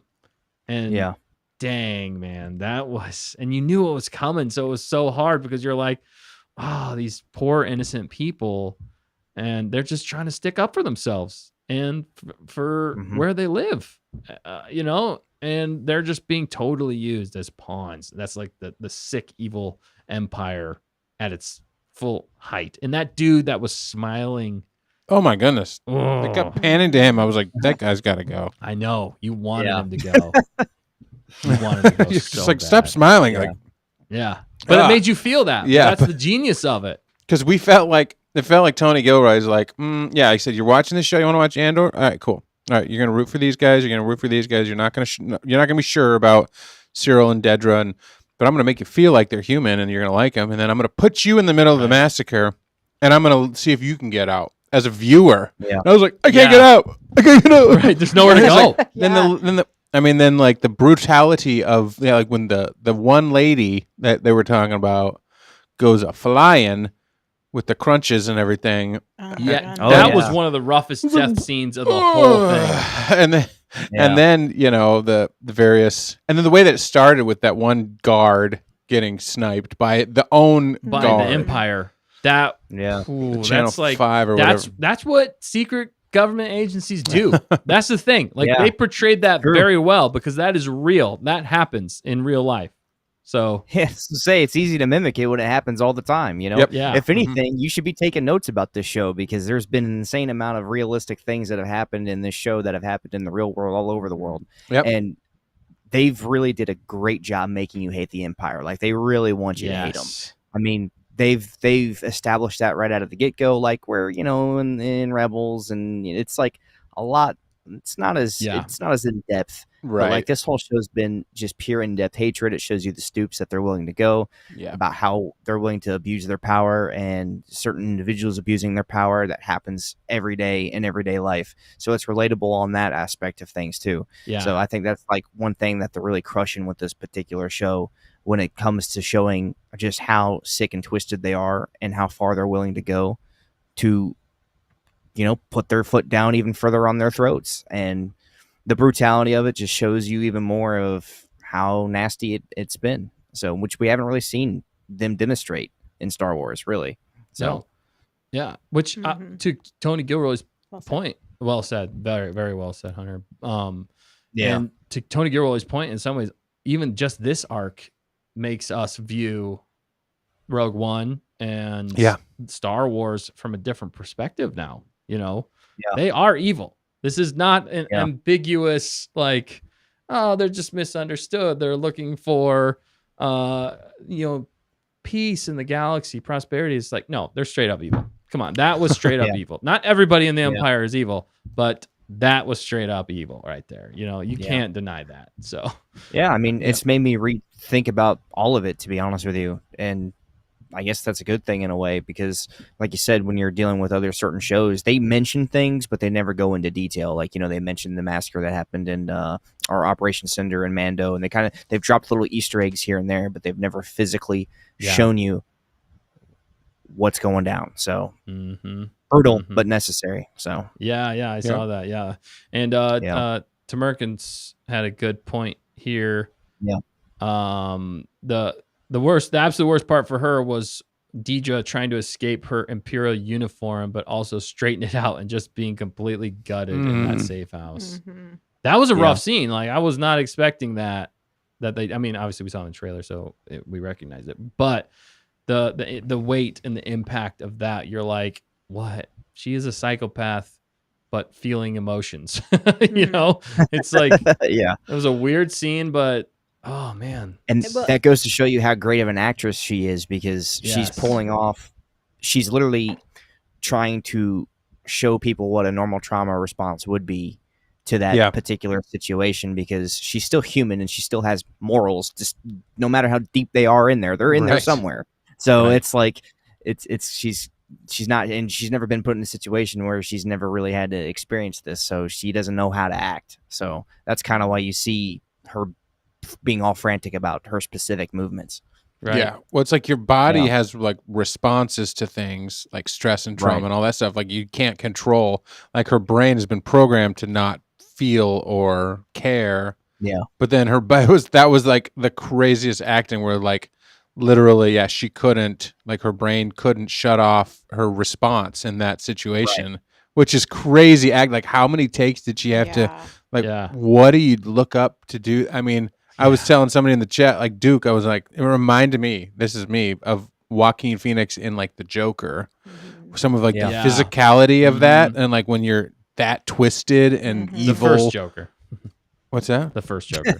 I didn't see this. I didn't see the second one. I heard it was terrible. I didn't see the second one. The first one. But they were just like, or like a true high level acting. And it's just like, it was only like a 30-second scene or 20 seconds, but you felt what she was feeling still. And I'm like, I don't even understand how I kind of relate, but I've never experienced, and to be that level of evil and to have some kind of a response to taking out her friend and all of the people. Yeah. Well, and it was interesting throughout this whole arc how Partagaz kept saying, control your breathing, or like he kind of kept reprimanding her for kind of getting excited, not excited, but worked up. Yeah. When she was doing her reports to him. And I thought that was fascinating. So she was clearly struggling throughout all of this. And he was, continued to reprimand her, and then she'd straighten up and force it down. But then in the end, she was at war with herself. Well, and wasn't it the whole time she was like constantly like to Partagaz, like, well, why? She was getting worked up. She's like, wait, why are we doing this? Why are we bringing them in? Do we really have to come in and drop the things? Why are you putting up barricades? And she was kind of like, that's where as viewers we're like, maybe she's gonna like turn. Maybe she's gonna see that they're going too far. She's not gonna do it. And Cyril's gonna get burned, and then they're gonna run off together. Like, they still made you feel like she might do that. And then you realize, no, she tortured Bix in season 1 and almost smiled or did smile. You're That like, kinda- okay, that kind of takes you. she's on another level. This is just like the big. I think it was just the scale of it that she Yeah. wasn't even, and it was accelerating so fast because she was kind of trying to protect Cyril, or she was managing Cyril. I don't know if she was trying to protect him, Yeah. but she knew that if he went too fast and she couldn't convince him, when she was trying to convince him in that one hallway scene, she's like, "This is going to backfire in my face," and it did. And he was like, the part where he goes in the room and like she kicks the guard out, and it's just him and her. Like that was something else I didn't expect. Yeah. Dark dude, again. when he He starts choking when and he went violent. I was like, I was like, oh, this is heavy on that level with them. and he basically had to force it out of her. I mean, that was he was tired of being lied to, and he was like, what's the real thing? And Matt had a great point here too. He said, plus remember, she was the one who suggested to Krennic that they use the Gorman insurgents as the catalyst to solve his Gorman planet problem. So that full realization came about to a very tragic end. So she is feeling the weight of that. So it's wow. What great acting. Yeah. Great I writing. don't think she realized it. I don't really think she realized the consequences of her actions at that point. I mean, maybe she was given breadcrumbs too. It seems like everybody in this is given breadcrumbs, whether it's Deidre, Serial. I keep calling it Deidre, Tetra, or Serial. That's fine. But everyone's being breadcrumbed along, and no one really knows what's going on. So it's probably part of the problem why she doesn't know how to respond to it, because she's just as confused as everyone else to a degree. So. Right. And then Duke, to follow that point up, Duke has a great point here. He says, I feel like she was unraveling once she finally realized she wasn't in control anymore. And that I think is a very good point there. And that might be something we can all kind of relate to. Yeah. Maybe that's why we kind of sympathized with her a little bit, or found it fascinating to watch. Yeah, exactly. And in that moment also where she was freaking out, she was stuck though. What else can she do? She was tore up, tragic that she basically sacrificed her love and lied to him and got him killed, used him, had to come to terms with that in that moment, but then realized I have no other path. The only thing I can do now, again, is stick with the Empire. That's all I know. That's go forward. Thing. Which we did speculate, though, that Cyril would die and she might turn to the good side, but I don't see that happening now. No. I don't see that happening now. The way it all unfolded, that does not seem like a possibility, and now. So well, and then Matt said what I said last night. Deidre will probably get promoted to live on the Death Star now. I hope that would be very fitting, because then there's just so much to that. There's a lot to that. It's like justice. Yeah, it's like weird. Then Andor helped build the pieces that did the thing, and Kino Loy had his, Melshi was there and did it, and of course, and this whole Gorman is to get the power, to get parts for the thing, for power, for the Death Star. Yeah, exactly. It's just it all ties together. There's a lot of connective tissue here. Interesting. A lot of moving parts of this. Yes. Yeah. So many moving how the Empire or the Emperor was pushing this too, which makes sense. Right. Like he has to have whatever it is that this planet has, and like they're sick and tired of waiting, and then for Deidre to be like, whoa, okay, so this is real. Like we've done our job, but this is what happens at the end of doing our job. And then when they get impatient, it's like, just go in and take them out. Just be done with it. Right. And no more messing around. We don't have time to deal with the fake Gormans and the fake insurgents. Yeah, we need it now. So get it done. Basically, I don't care what means it is. That was the tragedy of it in a lot of ways. But also, I know there were some comments people were talking about the KX droids, the K2S series droids, and how intimidating they were and scary they portrayed them in this. And wow, we've already kind of touched upon it whenever they were just chucking people left and right to their demise. I was like, whoa, that's a different way. They didn't even like punch them. They just grabbed them and threw them. I was like, what a way to go out. It was rough, but cool at the same time to finally see them get K2. I know it's kind of towards the end, but it was still in that episode 8 arc whenever he just plowed right into it. Was like, poof. That was awesome to see him take out that K2S or KX droid. And that was pretty satisfying in my opinion there. him running into that. What do you guys think about that? Yeah, I thought it was awesome. It was awesome. I thought it was just very scary. It was even interesting how when they put Cyril in that detention room for a few minutes and he walks in and it's all the droids. Oh yeah. We're like, whoa. Yeah. They were the security droids or whatever, right? And then the way he looked up, we're like, wait, that's K2. Like we just knew. It's in the eyes. Yeah.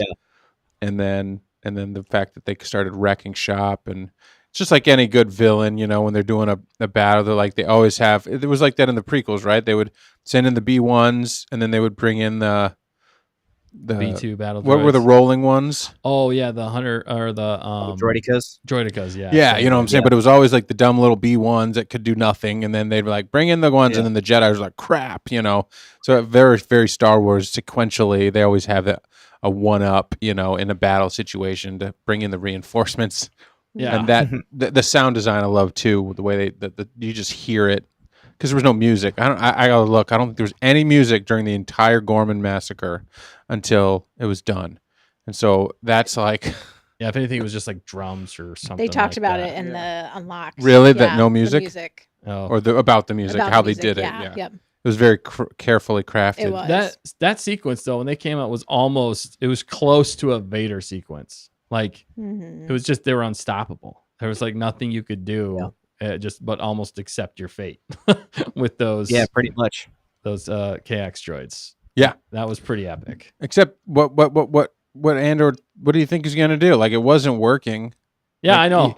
If it was getting closer and closer, what are you gonna do? Like go hand to hand against him? No, you're gonna be about flying across the room in about 2 seconds. Mm-hmm. Right. Also fitting that it was the same insurgent guy driving that got smashed K2 that got Cinta killed. Yeah, that was interesting. I think he does everything accidentally. I think he actually just doesn't know how to drive the thing, and he just happened to accidentally. They're like, thanks. He's like, what do you mean thanks? I just crashed. You're like, you're welcome.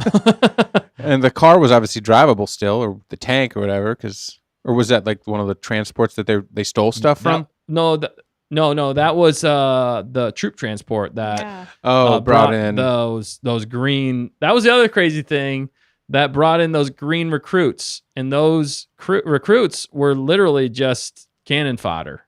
They were the sacrificial lambs in some ways for the Empire. Yeah.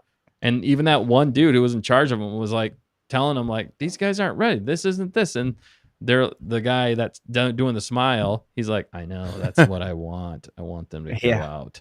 You're like, dude, that is dark. And was that the same guy, Matt, or anybody that was from Mandalorian? Is it completely separate? The guy with the scar, completely separate? I'm not sure. He just looked familiar enough. I don't think it was him, but okay. But maybe. I don't know. He played the same dark evil, and I mean, I feel maybe he was higher ranked than the guy in Mando, probably, but maybe not. I don't know. But yeah, he was scary. And right. when he smiled, you're like, this guy has to go. And he was mean to Dedra. Right. Nobody's mean to Dedra except for Cyril, I guess. And you know, it's I don't know. Like you're not rooting for Dedra, but like we want a Dedrol to make it out. Maybe, maybe they could make it out and accidentally get knocked out and then have a change of heart once they showed up on Yavin or something. Matt did say separate guy, not the same. Okay, not good to the know. Same guy. But that would have been a cool tie-in if they did do that. It would have been interesting. It would have been even cooler if scary. Miggs Mayfield was there as well. That's true. That's true. And we got to see that sequence. That would be so cool. But there's so much more that happened in this. I mean, that was probably the biggest part, though, really, was the Gorman Massacre. I mean, we could talk on that forever. It was so well done, so well executed. So many things about it are just chef's kiss. But I did want to touch on a few other things. So I did really love seeing Yavin 4. It was really cool to see that even more fleshed out than in the original trilogy. I love the opening sequence when they're landing there, and it did sound like for a second that was going to be Kino Loy. I was like, is it going to be him? I still hope we get Kino Loy back because I love that character. And I love Andy Serkis as well. He's such a fantastic actor. But it was so cool to see that, and it was cool to see them on Yavin. What did you guys think about Yavin and kind of where they ended up? Because they left Luthen and they joined the actual kind of rebellion. What do you guys think about Yavin? Oh man, it was good. I thought it was kind of cool to see the Hobbit doors. Yeah, you You those know, Salvatore. and the aesthetic, you know, they know what it's supposed to look like because they did it in Rogue One. They also know what it looked like because like that's like hallowed ground. You know, if you think about it, like Yeah. Yavin 4, like that's the original base of the original Star Wars where like everything went down. They almost got blown up by 0.03 seconds, and Luke just hit that, you know, shot 1 in a million, whatever. Right. And it all happens there. So it's very cool to see it explained a little bit more. And, you know, the people around are pretty cool. And I actually like the part at the very end most, I think. Yeah, I think that was the coolest part on Yavin for sure. What's that? What are you talking about with K2? Yeah, with K2. Yeah. And that engineer guy. And That was you know, awesome. They were like, Hilarious. The You gear and everything. put on your And that- safety goggles. That guy The felt gear. so real. Yeah. And then He was hearing he was the OSHA guy. he's the Yeah. OSHA guy. And then was. hearing his voice. OSHA. It's like what a light at the end of a tunnel to hear Yes. Andy or Alan Tudyk's voice. You're like, oh, this is going to be so much fun. This next 3 episodes because a year will have passed and they'll be probably going to be friends or still learning to like each other. Yeah. You know, and I don't know. I think that's awesome. I So- love that. Yeah. And even when Alan Tudyk started talking, I just started laughing because Alan Tudyk's just a funny dude. Even the Yeah. line he said there, he said something about like, oh, have I offended you? Feel more comfortable if you pointed that somewhere yeah. else or something. Yeah. I was that's like, what a right. perfect line, dude. I love that. Well, and it was almost like the engineer like programmed some of his personality into that or something because he was kind of funny himself. He wasn't. What did he say? He was like, I don't know. I guess we're ready then, or something. I Or he guess said Yeah. something we're ready like then. that. It just Wasn't exactly what he said, but it was good. It was funny. Bismo could relate to him in a lot of ways, which is awesome. But the other thing about Yavin that was almost not really a con, but I was confused by in some ways was those dudes. We didn't see them, the 5 hands guys. I was kind of hoping we'd get a nod to those guys making it, but they probably all got eaten or killed themselves. But there was a giant monster that was eating people on Yavin. Did they figure out a way? They must have figured out like a fence or some sort of way to keep those creatures out because they were just the Hobbit living out there, and I wouldn't be Hobbit living out there if that creature's still like you're gonna walk from point A to point B in the woods and it eats you, you know? right. So, But then again in Rebels they had those like things that they would station. They Yes, used them in you're Bad right. Batch to keep monsters out of the perimeter. yeah, so they probably set something. We up know like they that. have those things, and they Yeah. have those guards on the lookouts, you know, up high watching ships fly in. So right. it's like Jurassic Park or whatever. But I thought it was a little actually a negative that they didn't have the Roski rules guys. Yeah, Like Yeah. they didn't have I to. It's wanted to been see 'em too, been yeah. 2 years. It was like that means that was even more of a waste in yeah, some ways. right. I was like, Yeah. give us those guys still playing Roski rules on Yavin. Like in the And then- background, even Yeah, like and Andor walks by him, scoffs at him, and keeps walking. or just like one of them, just 2 of them made it Yeah. out. You know, the one leader or something, and they're like, yeah, we ended up making amends. What you told us meant something, and we decided to get along, and here we are. Or, I don't know, right. but that was kind of a missed opportunity. But it's okay. That if that's the worst that they did, other than the Bix ending for me wasn't my favorite. But what did you guys think about Benjamin Bratt? Or we want to go? You're still in Yavin. Yeah, I was just gonna go real quick though. The Force healer on Yavin. I know not everybody, but Hunter, I wanted to get your take. What did you think of the Force healer on Yavin? Well, I mean, I guess in order to give a real proper opinion, I need to know the girl's background a little bit more. Mm. Does she just have the Force? Is she ex-Jedi? Is she someone who discovered this later on in life? I mean, as someone who's read loads of the comics and kind of read the books, like Force healing's been a property that they've talked about for a long time. So this isn't like some weird sequel thing for me like it is with other people. But I didn't mind it personally. I don't understand the point of doing it, but I didn't really mind it being there other than to show that Cassian's got battle scars. But I mean, you could assume doing that kind of work, everyone would. So to me, it felt unnecessary for most of the time. I don't really understand the whole purpose of them showing that scene was and what she's going to have to do. Maybe they'll answer more questions about her later. I don't know. But to me, it's pointless at this point. So. Yeah, I see what you're saying there too. My idea of it was that she was Force sensitive, but not enough to be like a Jedi or anything like that, but could do very minor things with the Force. Yeah. Almost more of just like a true believer in the Force, like a Church of the Force member type of deal.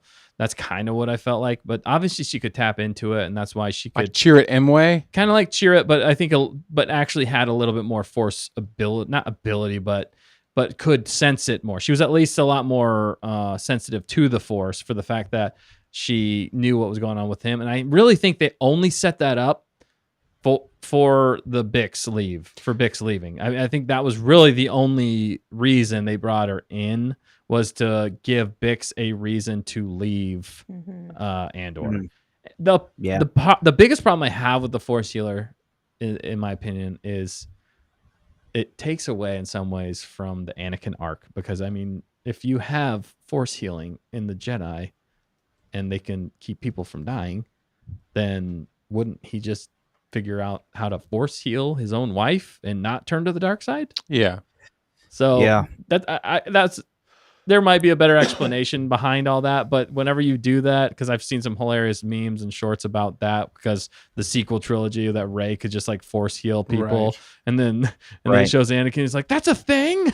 Yeah. That would have taken care of the entire prequel. Yeah, exactly. It's kind of weird. I mean, I don't know if childbirth. I mean, she supposedly died of a broken heart, so I don't really know how you can Force heal something like that. It's not like a lightsaber wound or a blaster wound. But I do know, like in the Jedi Apprentice series books, like with Qui-Gon and Obi-Wan, if you don't get selected by a master, you basically get demoted to a lower rank of healing plants and things like that. Like it kind of, I think that book's considered like C canon, whatever that means. It's canon, but can be changed, I guess, supposedly. Right. But there's parts of it to where, like, since he wasn't really selected by Qui-Gon, he was sent off to go basically heal plants on another world and kind of just be someone that helped out with the Force and used the Force in that way, because he wasn't deemed talented enough to be trained to be a Jedi. So that could have been the same case with this girl as well.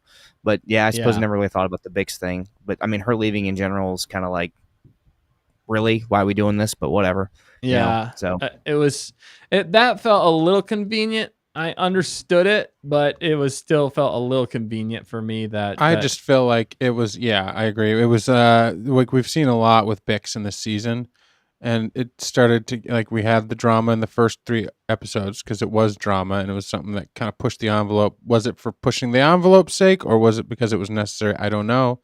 Then we had her drug phase in the second arc and craziness, and then ended with like 5 seconds of she got her revenge on Gorst, and now she's bad Bix, like taking people out, walking through the hallway with Andor. And then 5 seconds later, we see her and she's like, Andor, listen to the Force healer. She will tell you what your destiny is. I think we should listen to her. And now I am changing my directive again, and I'm going to leave, and you're going to have to do this the rest of your life. I don't care if you want to do it or not.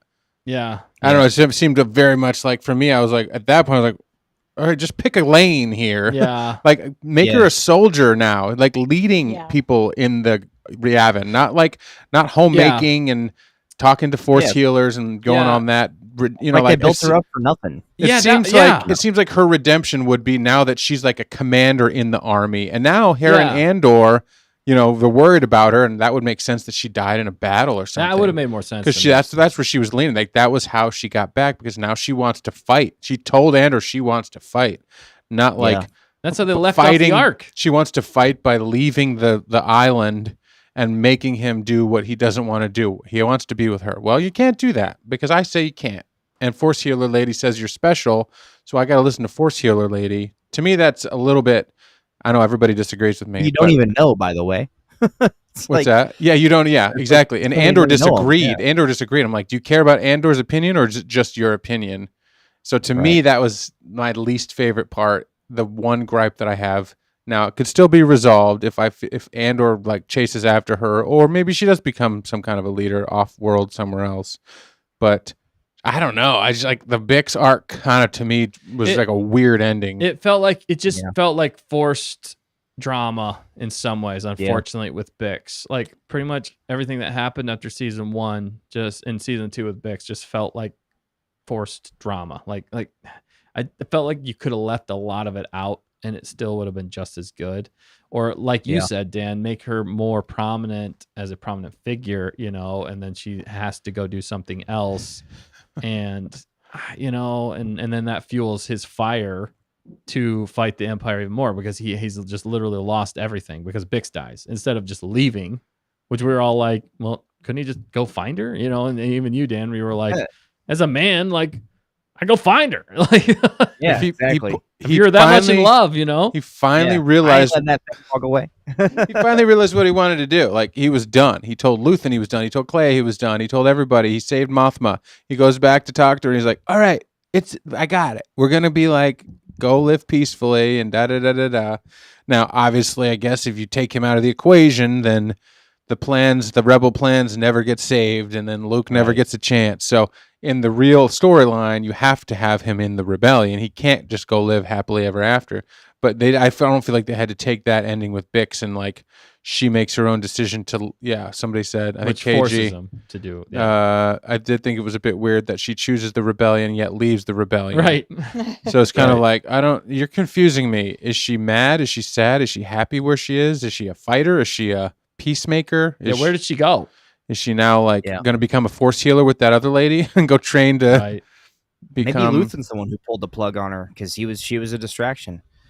He could have convinced her to go somewhere else and help in that situation. He convinced her. He had some more of that spice, and she's like, "Oh, okay." Yeah." I almost wonder if she didn't go join up with like Saw or something, Saw Gerrera. Yeah. But I don't really see her doing that. But I just possible. don't. If is that the last time we're going to see Bix? That's my last question. There's still 3 episodes. I don't know. There's still 3 episodes, so we don't know. Yeah, but so is it coin toss with Star Wars? It felt like they were trying to leave that as a convenient out for why we don't see her in Rogue One. So. I can understand in some ways, but maybe she survives and maybe she can come back, and maybe they'll bring her back in something else. I don't know, but they didn't really. I don't feel like they really gave her the justice that she deserved, other than the last like couple minutes of episode. What was it, 6 arc? Whenever she took out Dr. Gorsht, the Gorsht. And Matt says, so this is probably fact. This is not the last time we will see Bix. So. Okay. So that's what I mean. There are 3 more episodes. It can still be resolved. It can still be resolved. So I think it needs to be resolved. So that, like I said, it's likely. Yeah. I complained about 4, 5, 6 because it was a disappointing ending to 6, and then they gave us 7 and 8, and then 9, opened it up. So I guess that's the ending was actually satisfying in 6, right? Because she finally took out Gorsht. No, you didn't like that. No, I liked that, but it was rushed. That part was rushed. Oh, yeah, that, I wanted more of that. Sorry, I was just clarifying. It was all the stuff on Gorman, the early build up to Gorman. It's like they go from like that whole like kind of weak transition, like, oh, it's the first flailing failure that was all set up, and that thing was just forced to me and took too long. And then they gave us 5, but because they told us, well, 1, 2, 3 is a complete arc, and then 4, 5, 6 is a complete story. Just kidding. 5, 6, 7, and 8 are going to be the rest of those. Right. So my expectations were that 4, 5, 6 would be as complete as 1, 2, 3, but it wasn't. So then it felt whatever. And then 7 and 8 happened. I'm like, oh, okay. So now if I didn't know that, I just watch all of that and binge it, and just be like, oh, okay. So it just continues for another 2 episodes. Then it sets up 9. Yeah. Really, 9 is a transition into 9, 10, 11, 12. Yeah, it is. And Realistically. then that's and 9 was insane all its own. I know. Its own. I can't wait to start talking about 9. But before we do, I did want to get the fact checker's opinion on Bix. What did you think about the Bix arc? Yeah, it did seem unnecessary, an unnecessary ending to maybe that storyline. Unless we see more and they explain it more in the next 3 episodes, it kind of threw away what they had shown between Bix and Cassian from the previous episodes of them, finally getting together and him helping her and her helping him. And then they were kind of building a life together and trying to be someone normal. Hand dance. What? What'd you say? Oh, the hand dance. Yeah, I said the hand dance. The hand dance. Oh, yeah. The weird, that was your favorite they part. made us watch in between here. Yeah, it's like, what is going on here? Yeah. I'm getting uncomfortable. Or I was like, in that Geo documentary with 2 birds, it was weird. It's kind of weird. Or I was gonna say something like, I don't know, like maybe she's gonna like have a baby. Maybe we find out that The chat Andor's did say that got last night, a son or a daughter, like very similar to Kanan and little green that's boy. That's a good point. I had not considered that. I thought about that at one point, but I totally forgot. So that's a great point, because then is that kind of the satisfying ending? Not really. And if but he knew like, that, His then he legacy would. lives on. yeah, Andor's legacy lives on type of deal. And if he knew that she was with child, then he would definitely That's- not, or they would change everything. Ooh, that's a really good Yeah. point. I'm just saying that changes everything. That does change and so everything. maybe that can happen. Maybe it's dissatisfying to do that. Maybe that's not Bix's role and that's not feminine or whatever. I don't know. But like, I think it's definitely a possibility if I were writing a story. Yeah, that makes sense. I kind of hope they do that now. That would actually give it Nice. more meaning. And it'd be cool for casting because it Yeah. does change Andor Mhm. or Rogue One, I mean. Yeah, And that definitely does. and it opens up things like, oh crap, like where's he now? We could see him in 20 Right. years. yeah, we could see him in the Mandalorian. He is the arc. Mandalorian. He is the Mandalorian. He's the Mandalorian. He's the Mandalorian. No, Mandalorian was rescued during the whatchamacallit, the Clone Wars. All right, now I'm getting a little nervous here because no comment. Matt Risman said no comment. So her being pregnant crossed my mind, but then I can't see her leaving him if she has a baby. I don't know. I'd like to see the You baby guys now. are making me. Yeah, all right. I think I figured it out, Yeah.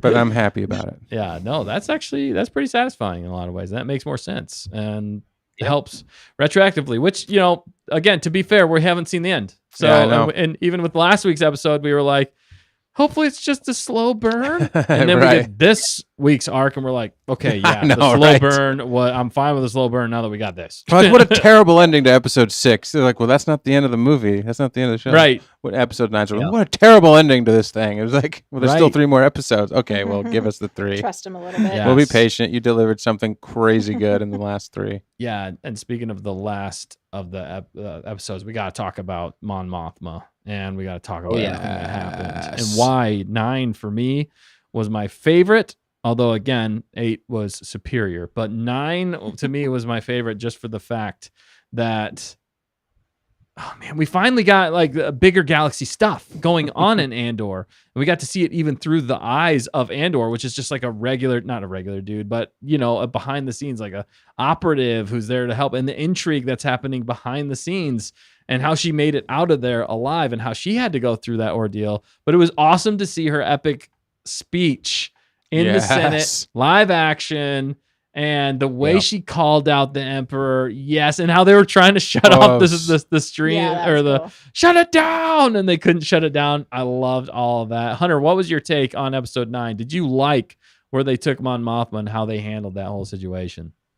I loved it. We finally got a little bit more depth from her too, so it's nice. Her speech was great. Kind of seeing the plays between how there's insurgents everywhere and you can't really trust anyone. Yeah, Cassie's part was really great and all of that, and but yeah, I very much enjoyed her. And she's never really been exposed to violence too, so like when those scenes were going down, her freaking out the whole time was pretty funny. Like Andor would have to like basically direct her, like, hey, stop running, slow down. yeah. Like, it's my like hand. she's never been. Yeah, it just shows you like her flight response is kicking in hardcore because she's trying to get out of there. But Yep. I've said this 1,000 times. I adore that blue speeder thing she's got. That's the Yes. coolest thing I've ever seen in Star Wars. That's like the Shelby Cobra Yeah. of It is- Star Wars yes. speeders. Like Exactly. it's so slick. So I love Dude. every bit of that, and seeing that whole thing take place was pretty cool too. It's So, like this. yeah, I loved episode 9.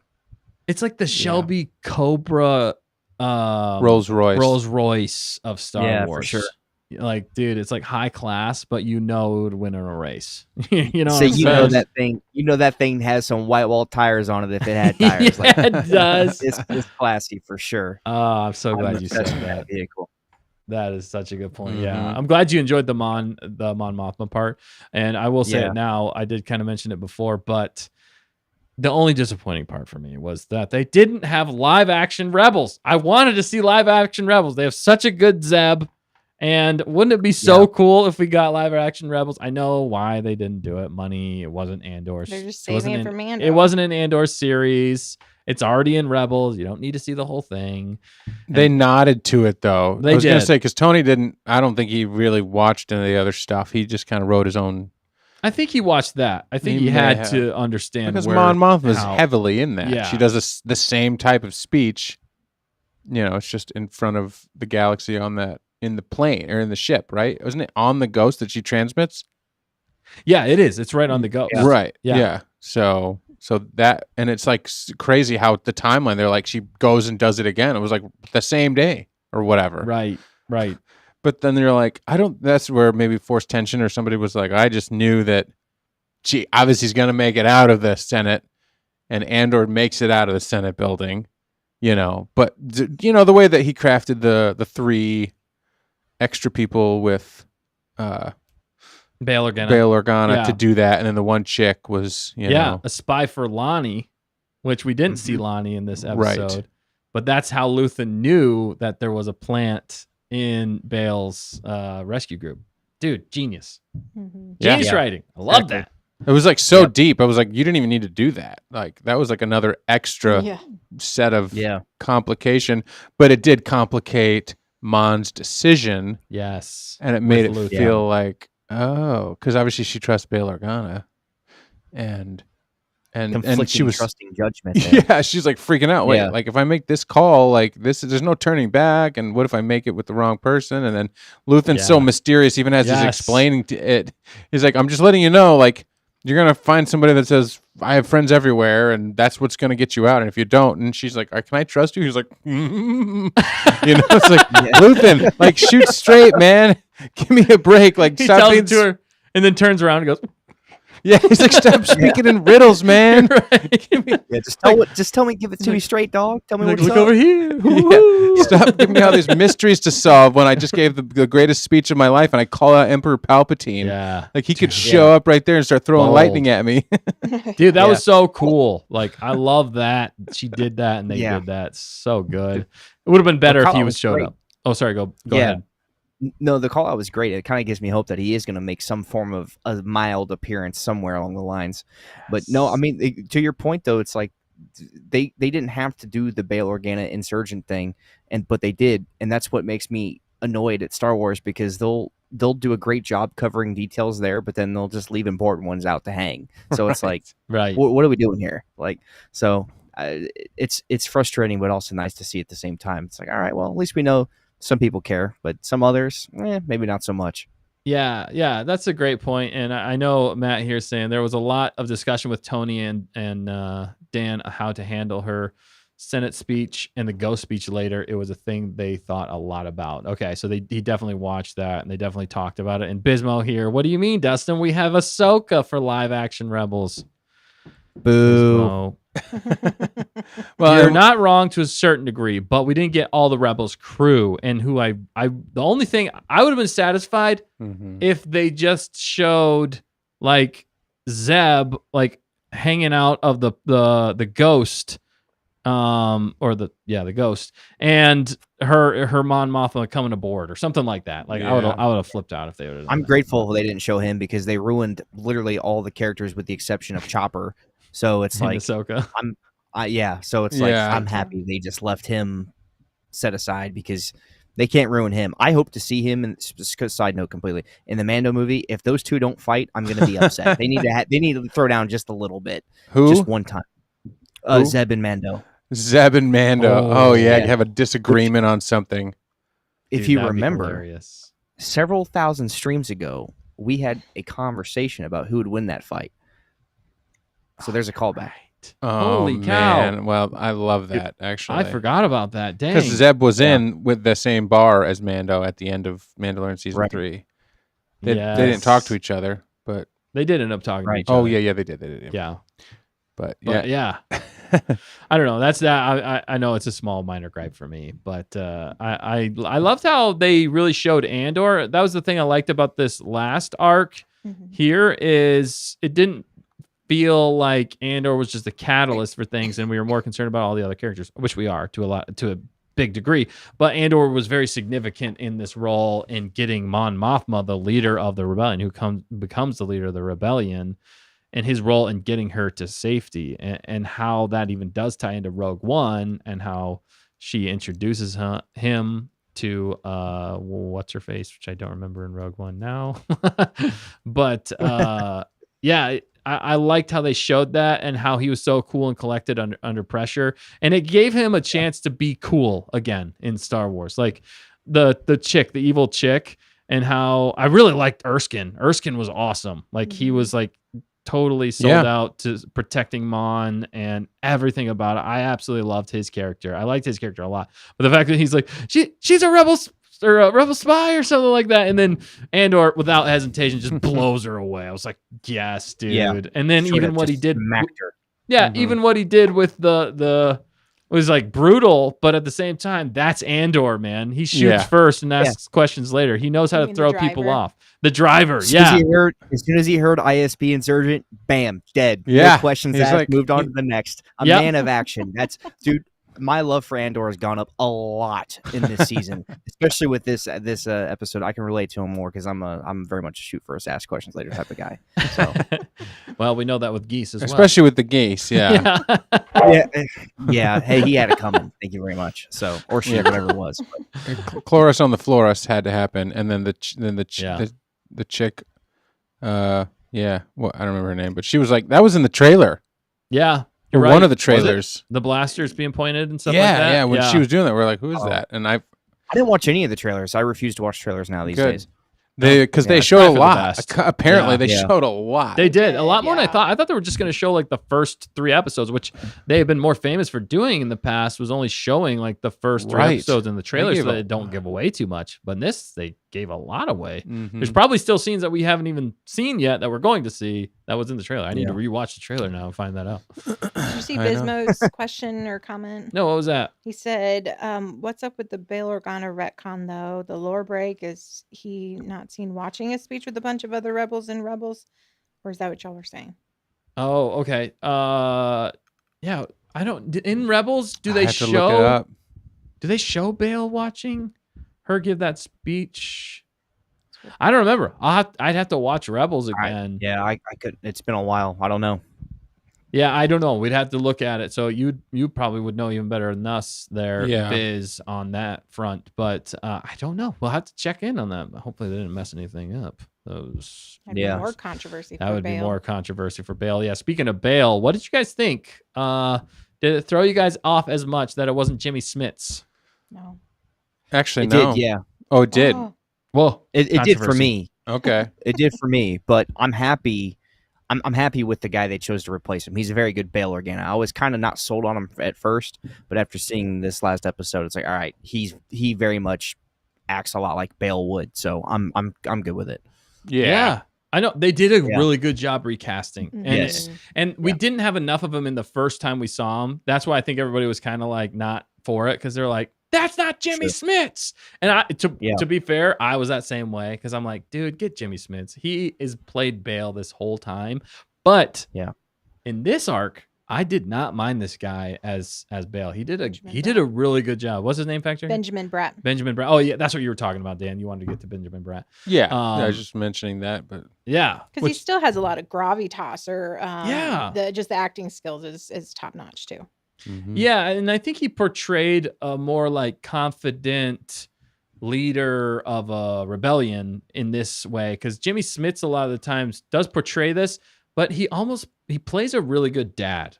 Like that's the only thing I will say about Obi-Wan show is I actually liked his portrayal as a dad. He was probably one of the best parts of that entire series was Jimmy Smits. Mm-hmm. Well, he can actually act. Yeah, he can actually act, and he does. Yeah. I'm like, I would be fine if that guy was my dad. He seems like a really cool dude. Mm-hmm. Bail Organa. Yeah. But in this, I like him a lot. Yeah. Mm-hmm. Yeah. It worked though with Benjamin Bratt. I thought it worked really good. I was not taken out with him. I bought it. I was like, which even points to a bigger point, I think, is can they recast the original trilogy? As Bismo said the exact same thing. Nah, they should recast more. Not recasting cost us many stories of Luke, Leia, and Han. Ooh, yeah. Hot takes. I think it's a prime example. I think it is. You know, they recasted Han and unfortunately gave him kind of a weak backstory unnecessarily. Yeah. And he's not a bad Han. No. Like, it works. Right. Like, Harrison Ford is Indiana Jones, but they had that young Indiana Jones guy, you know, and in the Yeah. Last Crusade or Right. whatever. And you're Yeah. like, yeah, okay, Phoenix. fine. Yeah. You could bring him in, and he could have played up to a certain point, and then you bring in Harrison Ford to play. So go from there and take the same idea with Luke, Leia, all of them. As long as you cast it, but the bigger point is as long as you write it well. Yep. I think that was the Exactly. point of this. It was like, obviously we were all at first like that hashtag not my bail. But by the end of this, I was kind of like, I'm fine with it. And it just took a little bit for us to get into it. And I think that could work out so well with all the recasted characters for Luke, Han, and Leia. I mean, you got them all right there. And people have been talking about that more and more. So I'm glad you brought it up, Biz. And I keep seeing in the news even that Sebastian Stan, people are even pushing Sebastian Stan even more to play Luke. And then Alden Ehrenreich again to play Han Solo. He's already in the Disney family. There was another chick online who did like a really good cosplay of Leia.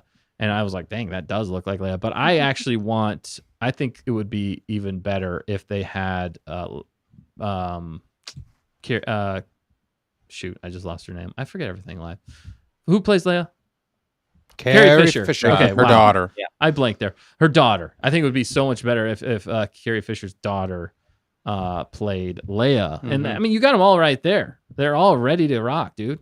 So anyway, that was a little bit of a side tangent. Do you guys agree with me on this? I think you do. But it did bring up the conversation. Yeah, 100%. Yeah. And then that's what Tim Merkins had said. I'd seen this too, that Tony had introduced him in the last arc so that we could get used to him. Genius move. Get him out of our system. Yeah. Like, wait, what the heck? Why are they recasting? Instead of just like dropping it now in this pivotal scene with Mon Mothma. And we're like, it was a good scene with Mon Mothma, but I just couldn't get over the fact that Bail Organa, you know what I mean? Yeah. So it's just, it's like smart on top of smart when playing 4D chess and trying to deliver your story. Like how you delivered it. Well, we need to do it in the 3-episode arc, so we got to deliver him in the end of 6, and then just set that up before 7. So when 7 and 8 hit, it's like, oh man, it's crazy. It's like, just imagine Tony, like after 4, 5, and 6 happen, he's just sitting there like, oh, you haters now, just wait, just wait. Yes. And then knowing what was gonna happen and how, like, I mean, I'm sure you're still nervous to a degree, but at the same time. That's also what we heard online from people that have seen the whole entire series. We heard, and that's why we were almost extra disappointed with last week because we were like, no, we heard after the first 3 episodes that it just got way better. And now we can understand why they were saying that. Yeah. We can really understand why they were saying that with this arc. And I have high hopes for the last 3 episodes, which I do want to get into.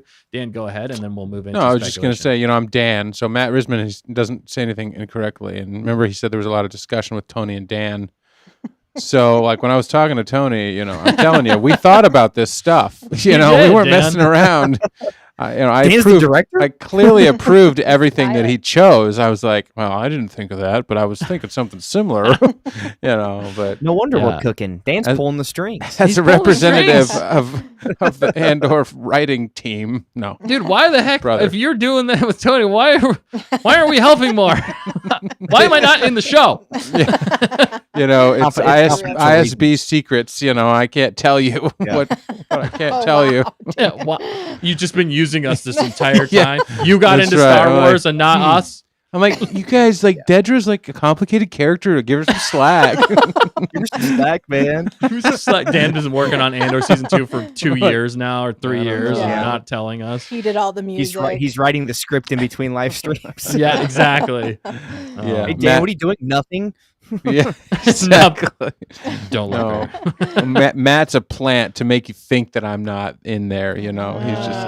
This is so weird. It's like telling you the truth. Suspicious. It's like telling you a lie with the truth. Yeah, I see what's going on. Lies. Those are the best lies. This is tricky. He called me out, but I'm calling him back out. It's part of the way we do this. Dan Gilroy. Yes, Dan. That's Dan Gilroy. I'm just saying. Yeah, yeah, that's fair. Different Dan. That's his brother. That's my middle name. Gilroy Dan or is Dan? Dan's your first name. Dan. Gilroy's your middle name. Yes. My middle initial is a G though, so it's pretty close. Good to know. Wow.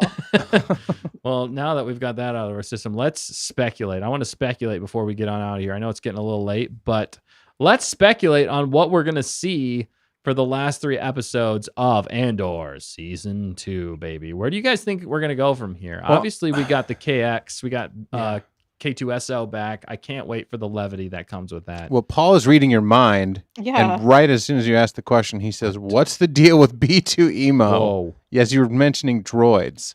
what the heck just Are you Paul Get Dustin? out of my. That's my middle name. No, I'm just joking. I'm just kidding. Oh, and Dan Gore wrote 7 through 9. Oh. Give it up for the Dans. And he 100% wrote her speech. I did hear that in the Really? Declassified. Wow. He asked her if wanted to she write it. wanted to write it, and she was like, "No, I just want to deliver it." She's like, I basically was Wow. like, "I trust your writing Mhm. more than like which is And she totally- delivered. but she definitely delivered it, and he wrote it fantastically. Oh, yeah. And they helped write that whole. I think Dan, was it you who were telling me that they Which wrote? Dan? That wrote it. Sorry, I'm not speaking English very well, but the song, the national anthem, I had heard Tony in another interview yeah, how he said that he and this other creative director guy spent like years planning all of the aesthetics, the clothes, the surroundings. He said he deep dove into the culture, the music, I love the that. language of Gorman. I love that. And so he said all the way down to, because he's a musician. He was like a professional musician. Tony Goid, you know that? I did not. He was I his like whole him even life. He more. was supposed to be a professional musician. His whole family's musical, and his dad was a famous writer as well in like Hollywood or whatever. Dude, that's But they lived in like the East Coast and didn't live like high or whatever. But then turns out that they wanted a song there, and then he said that I just overheard him say as he was giving the interview that he wrote the national anthem with his friend, another musician guy. dude, that's And then I was like, when are they going to use it? I figured they would play it over the radio. And then when they start singing, I'm like, what are they singing? And then obviously that was their national anthem, because it was like, it sounded very national anthem-y. And it was even more pointed. What a perfect climax to that. Yes, Before all heck broke loose. so good.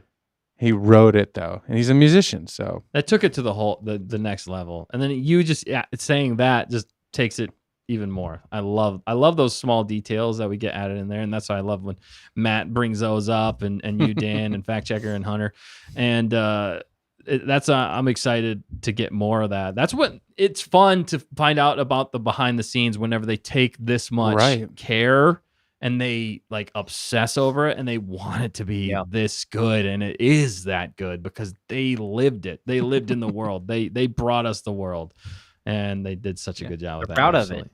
Yeah, and they're that proud. Makes Yeah, a huge deal. mm-hmm.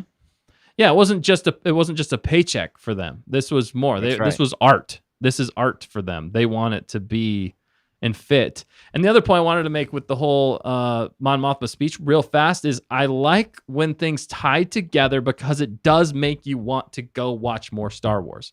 Everybody in the comment section was talking, and Matt had already watched it, the Rebels series in the episode where Mon does give the speech on the ghost. And I like whenever things tie together like that. It just deepens the lore and it shows you the progression of things. And I really enjoy that. So that was another pro. But let's again get into some speculation here.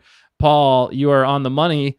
So what's the deal with B2? Do you think we're going to see B2 back in episodes 10, 11, 12? I hope so. No. Some kind me of too. closure would be nice. I feel like he'll show up Maybe- on Yavin. Yeah, I think we're gonna get. I would assume we're gonna be introduced to some more characters that have ties to Andor that we didn't see till Rogue One. At least I would hope so. But I mean, I really don't know what they're gonna do, to be honest. So I'm Yeah. just Yeah, gonna. who do we I have? don't want to have any expectations. Exactly. Yeah. Like what is there to be done at this point? Right. Yeah, that's the tough thing. You know, other than close all of the arcs. You know, do they have to open up a new? I mean, obviously, it's now is it 0 years before or 1 year now? It'll be 1 year before the 'Cause Battle of technically Yavin. this is 2 BBY. Okay, so it'll be there'll one. one BBY, So which does lead, I think, directly into Rogue One. okay. Yeah. I mean, how long was Luke with them before the Battle of Yavin? Like a month, a week, a day? I don't think it was that long. 20 It was minutes? Not long. Yeah, 20 it was- minutes? It was pretty quick. That I mean, the timing was pretty. It's hard to say. I mean, again, in the original trilogy and a lot of Star Wars, it's somebody said it elegantly before that it travels at the speed of convenience. I think that was Jared. Yeah. Actually, our GM said that Okay. that Star Wars travels at the speed of convenience. Yeah. Great line by him. War of the Cosmic Tyrants. Check it out. Star Wars D&D. But yeah, I don't know. I'm not 100% sure. So there's so many different things. I'm really mostly just looking forward to K2SO and Cassian doing a mission together. And I feel like it's going to be a setup, possibly tying back in Krennic. Maybe you get some Tarkin. Maybe get Emperor or Vader, like you were saying, Dan, in there. I just don't know. That's the thing. We have tied up so much here. Sorry, go ahead, fact check. Yeah, well, Luthen stayed behind. Oh, good point. And Luthen, we know K2 walks across some bridge in what looks like almost Coruscant or city. Good point. And knocks a trooper off the wall or whatever. Yeah. So I feel like there might be a mission. So it's maybe to help. There's one last Luth end. Dang you, that was good. I love that. Dan. That set me up. I You- just had to deliver the punchline. You wonderful goose man. I love you. Danny Gilroy. Danny Gilroy, the writer. You know him. You love him. Oh no. That's why he calls the shots. That's Yep. why he calls it shots. Yeah, epic writing like that. Lobster Dan. Everybody Yeah. get pinchers up, people. Pinchers up. I would assume that's kind of how they would write back into Krennic and Clea. Yeah. Who, by the way, that's another character I never really thought I would really like a lot is Clea. Mhm. I've enjoyed her story through most of this as well. Kind of fun parts that she's had, but I'm assuming that we're probably just gonna have to go back to Coruscant and figure out some political stuff before we can reassert. See, that's why I'm curious, because Star Wars always makes me a little nervous when they go to stick the landing, because they have a track record of not exactly doing it correctly. So I am curious to see how they do stick the landing, because like you said, there's so many different routes that they can go, and I really don't know what they're going to do, to be honest, at this point. I mean, we may get some more Bixen before the end of it all. I mean, who knows really at this point. So, but I'm looking forward to seeing Cassian and the droid hang out. B2 be fun. So I just hope it's not like, I hope it didn't peak again here. Like Narcana Right, 5 it might have. was the peak of season 1. Yeah. I hope we didn't just peak here and it does, like to your point, they don't stick the landing. But I think it's almost going to feel like an epilogue in some ways, that they have to tie up all the loose ends, like you were just saying, like Luthen, Clea, Deidre or Dedra, all the different players, Vel, I guess, Bix, B2. Yeah, I know, right. I'm sorry I said her name, but I call her Drywall Vel. She's such a loser. She's know, so boring. just not needed. But there's so many loose ends, and I feel like it's going to be more about that in a lot of ways. Yeah, what happens to Bix? What happens to, do we see Galen Erso? Probably not. I don't think they're going to introduce him now. But that would be interesting. But it'd be interesting, but I don't know if they would. Yeah, because he's working with Krennic right now. Is he already? Yeah, he is at this He's point. communicated with Krennic. They're not adversaries. But they're becoming more so. And I think right around this time is when they disappeared, or maybe about the 1 year, maybe it was a little less, because they had Jin. But Jin had already at this point. No, I don't know, because Jen is with. She worked with. She's an adult now. Saw. She was basically with Saw for a while. So yeah, he's been working with Krennic a long time, because she was a kid when the Rogue One happened with Krennic. Right. Oh yeah, and also at the beginning, and it was like a 10-year gap or whatever between when we see her. You're right. So that all happened a long time ago. So Krennic and then that was back then when he knew Galen. So Galen is probably on some prison doing work for Krennic right now. Probably. And that's from that Most book likely. that you read too, Dan. Didn't you just Catalyst. Catalyst, which is a great book. That is a great book. Yeah. But I was hoping maybe we would get some of Galen and Lyra. Yeah.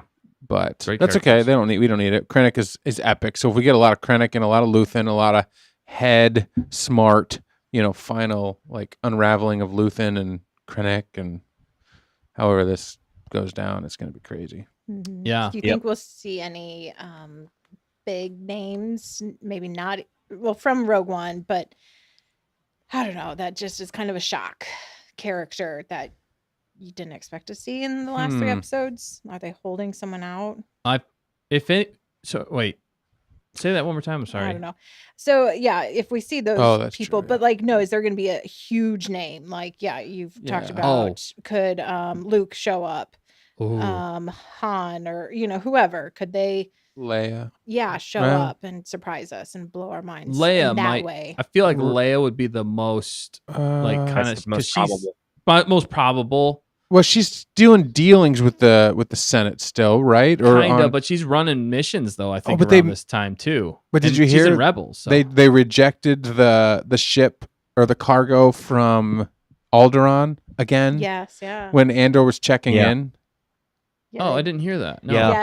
They dropped that little nugget. Yeah, they dropped that little. So I was like, oh, that's Leia, or that's the Rebels crew, or who knows what. You said rejected, or you mean receipt?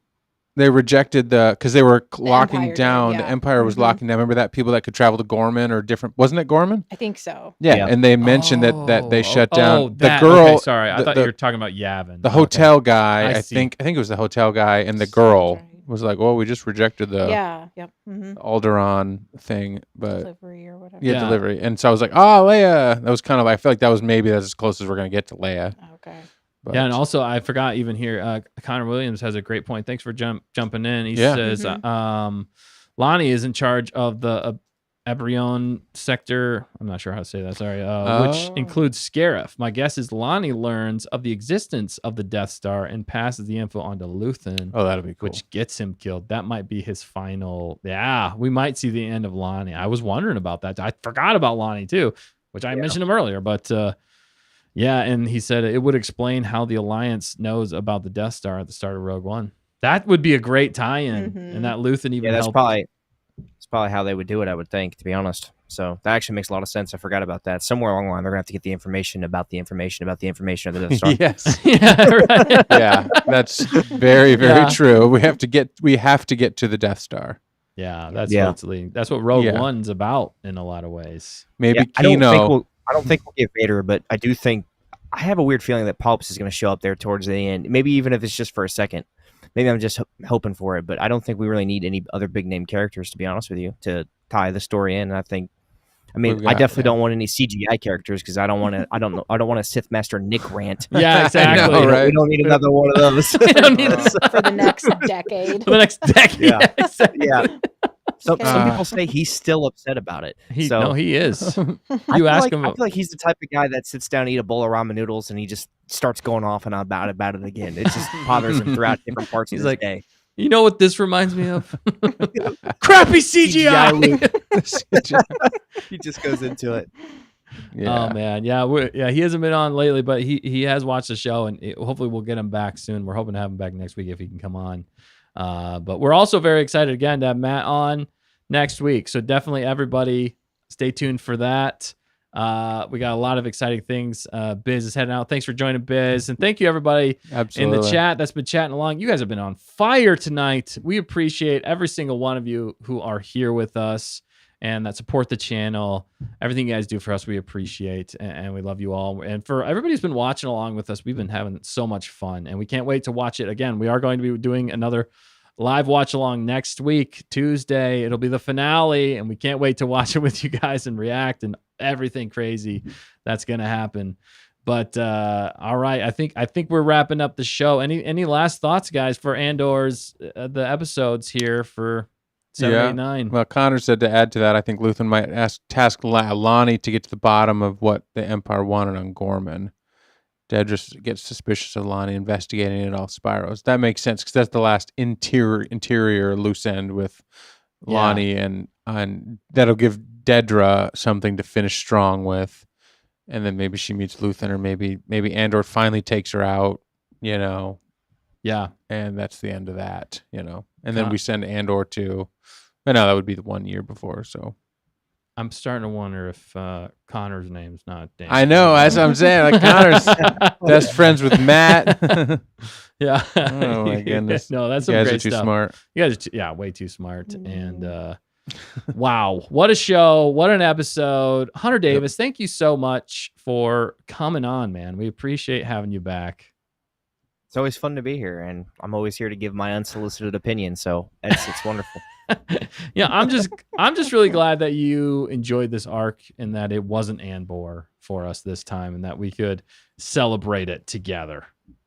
Yeah, my timing just kind of happened to luck out that it seems like I was asked to come on at the peak gas of the absolute show. So sometimes it's just how the cards fall. That's right. Oh yeah. So- Oh yeah. And we look forward to seeing more from you in the future and having you back on the show. We'll definitely have you on again. You are a staple now at this point, Hot Take Hunter. And in the comments, you never know when he's going to come in and rip us all a new one and then jump out, which True. we love. True. It's so cool to see the fans, most people excited about what we got.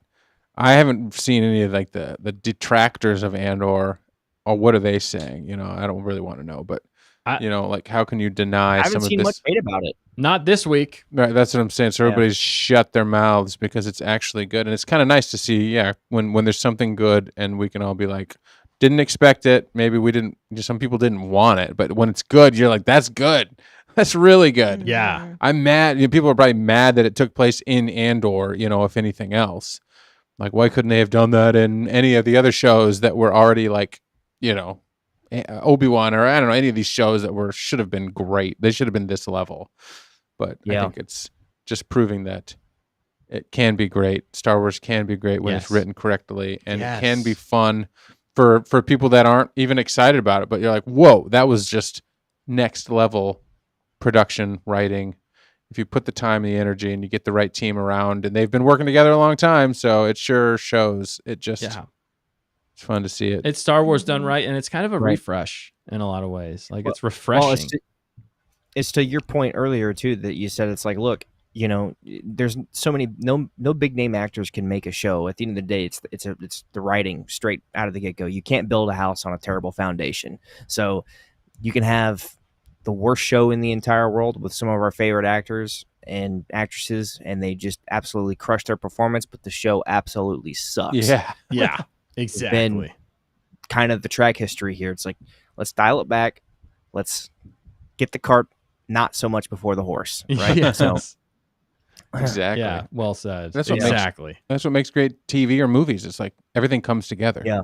And it's so rare to get that. Mm-hmm. Not all of Andor was a hit. Some people hated season Right. 1. Some people, like me, didn't love the second arc and part of the first of season 2.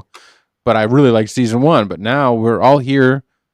We're here. We're ready to fight. Whatever it is Saw said. Yeah. Do we seesaw one more? Are we going to seesaw one more time? I think we'll I don't seesaw. know. We might seesaw. Him and Luthen have to have one more monologue battle. Yeah. right. And I think season 2 helps justify season 1 because now it justifies some of the slower parts. Yes. So it's kind of ties it up a little bit better. So it's like, okay, this is the type of writing I can get behind. I can be patient if I know they're going to deliver. The problem is Disney doesn't always deliver. Yes. So that's where my hair starts to be pulled out of my own head. It's like, you guys are taking your time. You're dragging your feet here. Because I've said this 1,000 times. Like, it's all about balance. You have to balance things. And they're balancing the whole picture nicely. Whereas, season 1, it's like, wow, this is a little slow for me. It kind of took a while for me to get rolling. And I still think there is parts of season 1 that they could have strutted a little bit longer through. Definitely. Instead of go at a slow wake. Yeah. And it's just like sometimes they do that. It's like they spend all the time in the world doing stupid things instead of just going along with the actual story. And then we get things that are rushed. So it's like all their shows are 8 episodes long. This is 12 episodes long. It's like, why can't we just make things the same? Yeah, let's find a rhythm here. Let's get in a recipe. consistent. Yeah, find a consistency. That's a great point. I love that you said that too, Hunter. The end does determine a lot for an entire series, especially when it's a series. The end can determine, and that's why we always try here on Stay on Target and with you here as well. We always try to give it the benefit of the doubt until we've seen the full arc to its completion. And I agree with your point. This does justify a lot of what's happened. Fact checker, you have something? Yeah, well, just that this kind of shows us that you have to sometimes have hope that it can still be good Star Wars able to be made out there. Mm-hmm. And then it just calls me back to that line from the almost most random character that rebellions are built on hope from the hotel clerk. I love that little nugget. That was actually very, pretty very good. clever. I did Good like one. that. So good. And then the fact that Rogue One, they've said, is basically the season finale of Andor. Yeah. So all you got to do is fill the gaps and get to Rogue One. Rogue One, by comparison, is like a miniature Andor. Yeah. It's just all of the events culminate in that. It's like compared to what we've gotten, it's like 18 hours of Andor or whatever, more than that. I don't know. We've got like an hour and a half of Rogue One. And Rogue One is kind of like, the first act is interesting. Andor's, blowing people up just like Andor the show. Yeah. The middle is kind of like dialogue heavy and kind of like, what are we going to do? And Saw Gerrera and this sort of thing. We meet Chirrut Îmwe. We build the team to get on the ship. Then they take off. And then the third act, the final half of the third act of Rogue One is phenomenal. It just accelerates to the end. So it's kind of like they did the same thing in Andor, I guess. Yeah. And it's like Yeah. Rogue One seems like child's play in some ways, Mhm. compared to what we've gotten in Andor, but it's all relative because Tony did so much to Rogue One, or did a lot of it, or all of it. I don't know exactly what percentage, but Rogue One is the final Andor arc, says Matt Risman, and so exactly. it's definitely interesting to see how we get there. But it's going to be fun, I think. Mhm. It's good. It's good stuff. This has been great. Thank you guys so much for watching the show with us. Thank you again, Hunter, so much for coming on the show. Absolutely. Appreciate you so much, man. You're awesome and a legend. I don't know about the last part, but I appreciate the sentiment nonetheless. So no, thanks for having me. I appreciate it. It's always fun. All right, cool, man. You're a legend to me. And in Rule of Two, the final of the song is Vader wrecking shop in the hallway of Rogue One, the tandem Ford transition. So it's all coming back around. No, I'm joking. I'm joking. Go watch the music video. Yeah, that's what we're saying. Watch the music video. All right, well, you guys got anything else before we get the goose or the gonk out of here? Yeah. Nope. Just more great comments by Connor in the chat about great storytelling. Matt hitting some spoiler stuff almost there too. So check out the chat for that. And speaking of Matt, I'm very excited to have him on next week. So definitely, guys, come back for that. Bring notes. Bring your notepad to take some notes. Yeah, I'm like, wait, what's gonna happen tomorrow in my life? Yeah. The Grand Moff is in session. It's like, what else do you know a lot about, Matt? Can you explain the future of this Earth?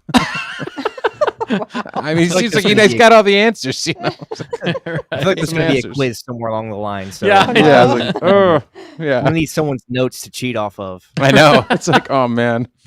We're gonna to the point where we're asking him in the chat as well. Sometimes we're like, man, is that? Now we're gonna build our super team of trivia people. Yeah. And we're gonna have an Empire side, and we're gonna have a rebellion side, we and should start have these people do their own trivia, super trivia, Star Wars trivia against each other. You are getting ideas in my head, and we need to get off the stream so we can talk about it. But speaking of streams, we have a final countdown next Tuesday, leading to the premiere. That's been really fun to hang out, and we'll do the countdown. The countdown's fun. Get people's last minute predictions up until the episode drops, and we watch it along with them. Right?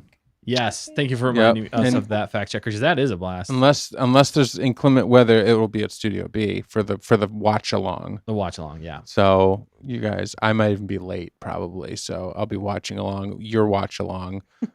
Wow. Inception. I'll have to bring a phone and a phone so I can watch the show and watch the watch along and what is happening? Who's driving? Who's driving what? Who's piloting this ship? Yeah. To be fair, that's exactly how I do it. I have my phone with you guys open, and then I have it on my tablet because I watch everything on the tablet because the smaller screen helps me focus. I can't watch it on a big screen. Okay. So I'll sit here and my hand will go numb because I'm just holding this up, reading the comments, and watching the thing. I'm like, next thing you know, my pinky starts twitching because it's lost all feeling. Dedicated to grind. We need to get you a stand. Yeah, we'll get you something to hang on to. Stand for your phone. I do all my watching laying down because it's the only way. Because I'm a fidgeter, so if I'm sitting or anything like that, if I really need to focus, I gotta force myself to strap myself in and just lay down and watch it. You're like K2SO at the end, strapped in. Like, watching that's this. basically me. Oh, That felt more like watching The Bad Batch, but for me. But yes. Oh, I see. Yeah. Well, at least we know how your mind works now. So, the Into the World and the Mind of Hunter Davis. Yeah, Oh man, that's awesome. Let's not go any deeper. Yeah. The surface. That was just the right amount. Yes. That's hilarious. I know. I always wonder that because I mean, obviously, I can't watch the stream, so I'm like, how do they do that? So it's interesting to find out. But all right, guys. Well, we do got to get the gonk out of here. Also, we are going to be doing a live watch along of Rogue One as well the following week. To be determined. There might be some scheduling conflicts for Tuesday. Let us know in the chat which day you guys might prefer, Tuesday or Wednesday, to watch along with us. We'd love to watch it with you. We're going to keep the party going a little bit, one extra week there, and we'd love to watch it with you guys. All right, cool. Well, we gotta get the gonk on out of here. There's goose that need to be slain, and I mean, we didn't say that. Dan, the goose assassin, the gonk assassin. Yeah, if there's any DNR agents watching, this happened. It was pure joking. Yes, that's right. This will not happen. We love the animals. How do geese It's taste? so convincing. Oh my They're goodness. really greasy. They're not that good. Oh, okay. They're as bad as you'd think. Not They're that we've very had good. any. I actually made some geese jerky one time, and it was actually really good. That's an animal that's better as like a jerky rather than the actual meat itself. Because Is it's this oily incriminating? Let's not flavoring. get into this. Yeah, I was We'll be like, here is for this another 30 years. incriminating? No, I'm just No, it's not. It's not. You Okay. can't hunt them with correct permits and things, but yeah. Oh, so okay. Okay. I have had it. It's not bad. It's all legal That's here. awesome. Okay. I love the No- geese. No through geese were line. harmed as a result of filming the stream. That's right. Thank you, Greasy Matt. geesey. Greasy geese. Easy. All right, man. Well, we got to get out of here. Thank you guys for watching. Again, I've said it 100 times. It's a Midwest goodbye. But we appreciate you guys. Yeah. Bye. Don't forget to always stay on target. Stay on target. Yes.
I can say something. Here we go. If you plan something, there's no ever need to rush. Death to the geese. Ferrex, Stone and Sky.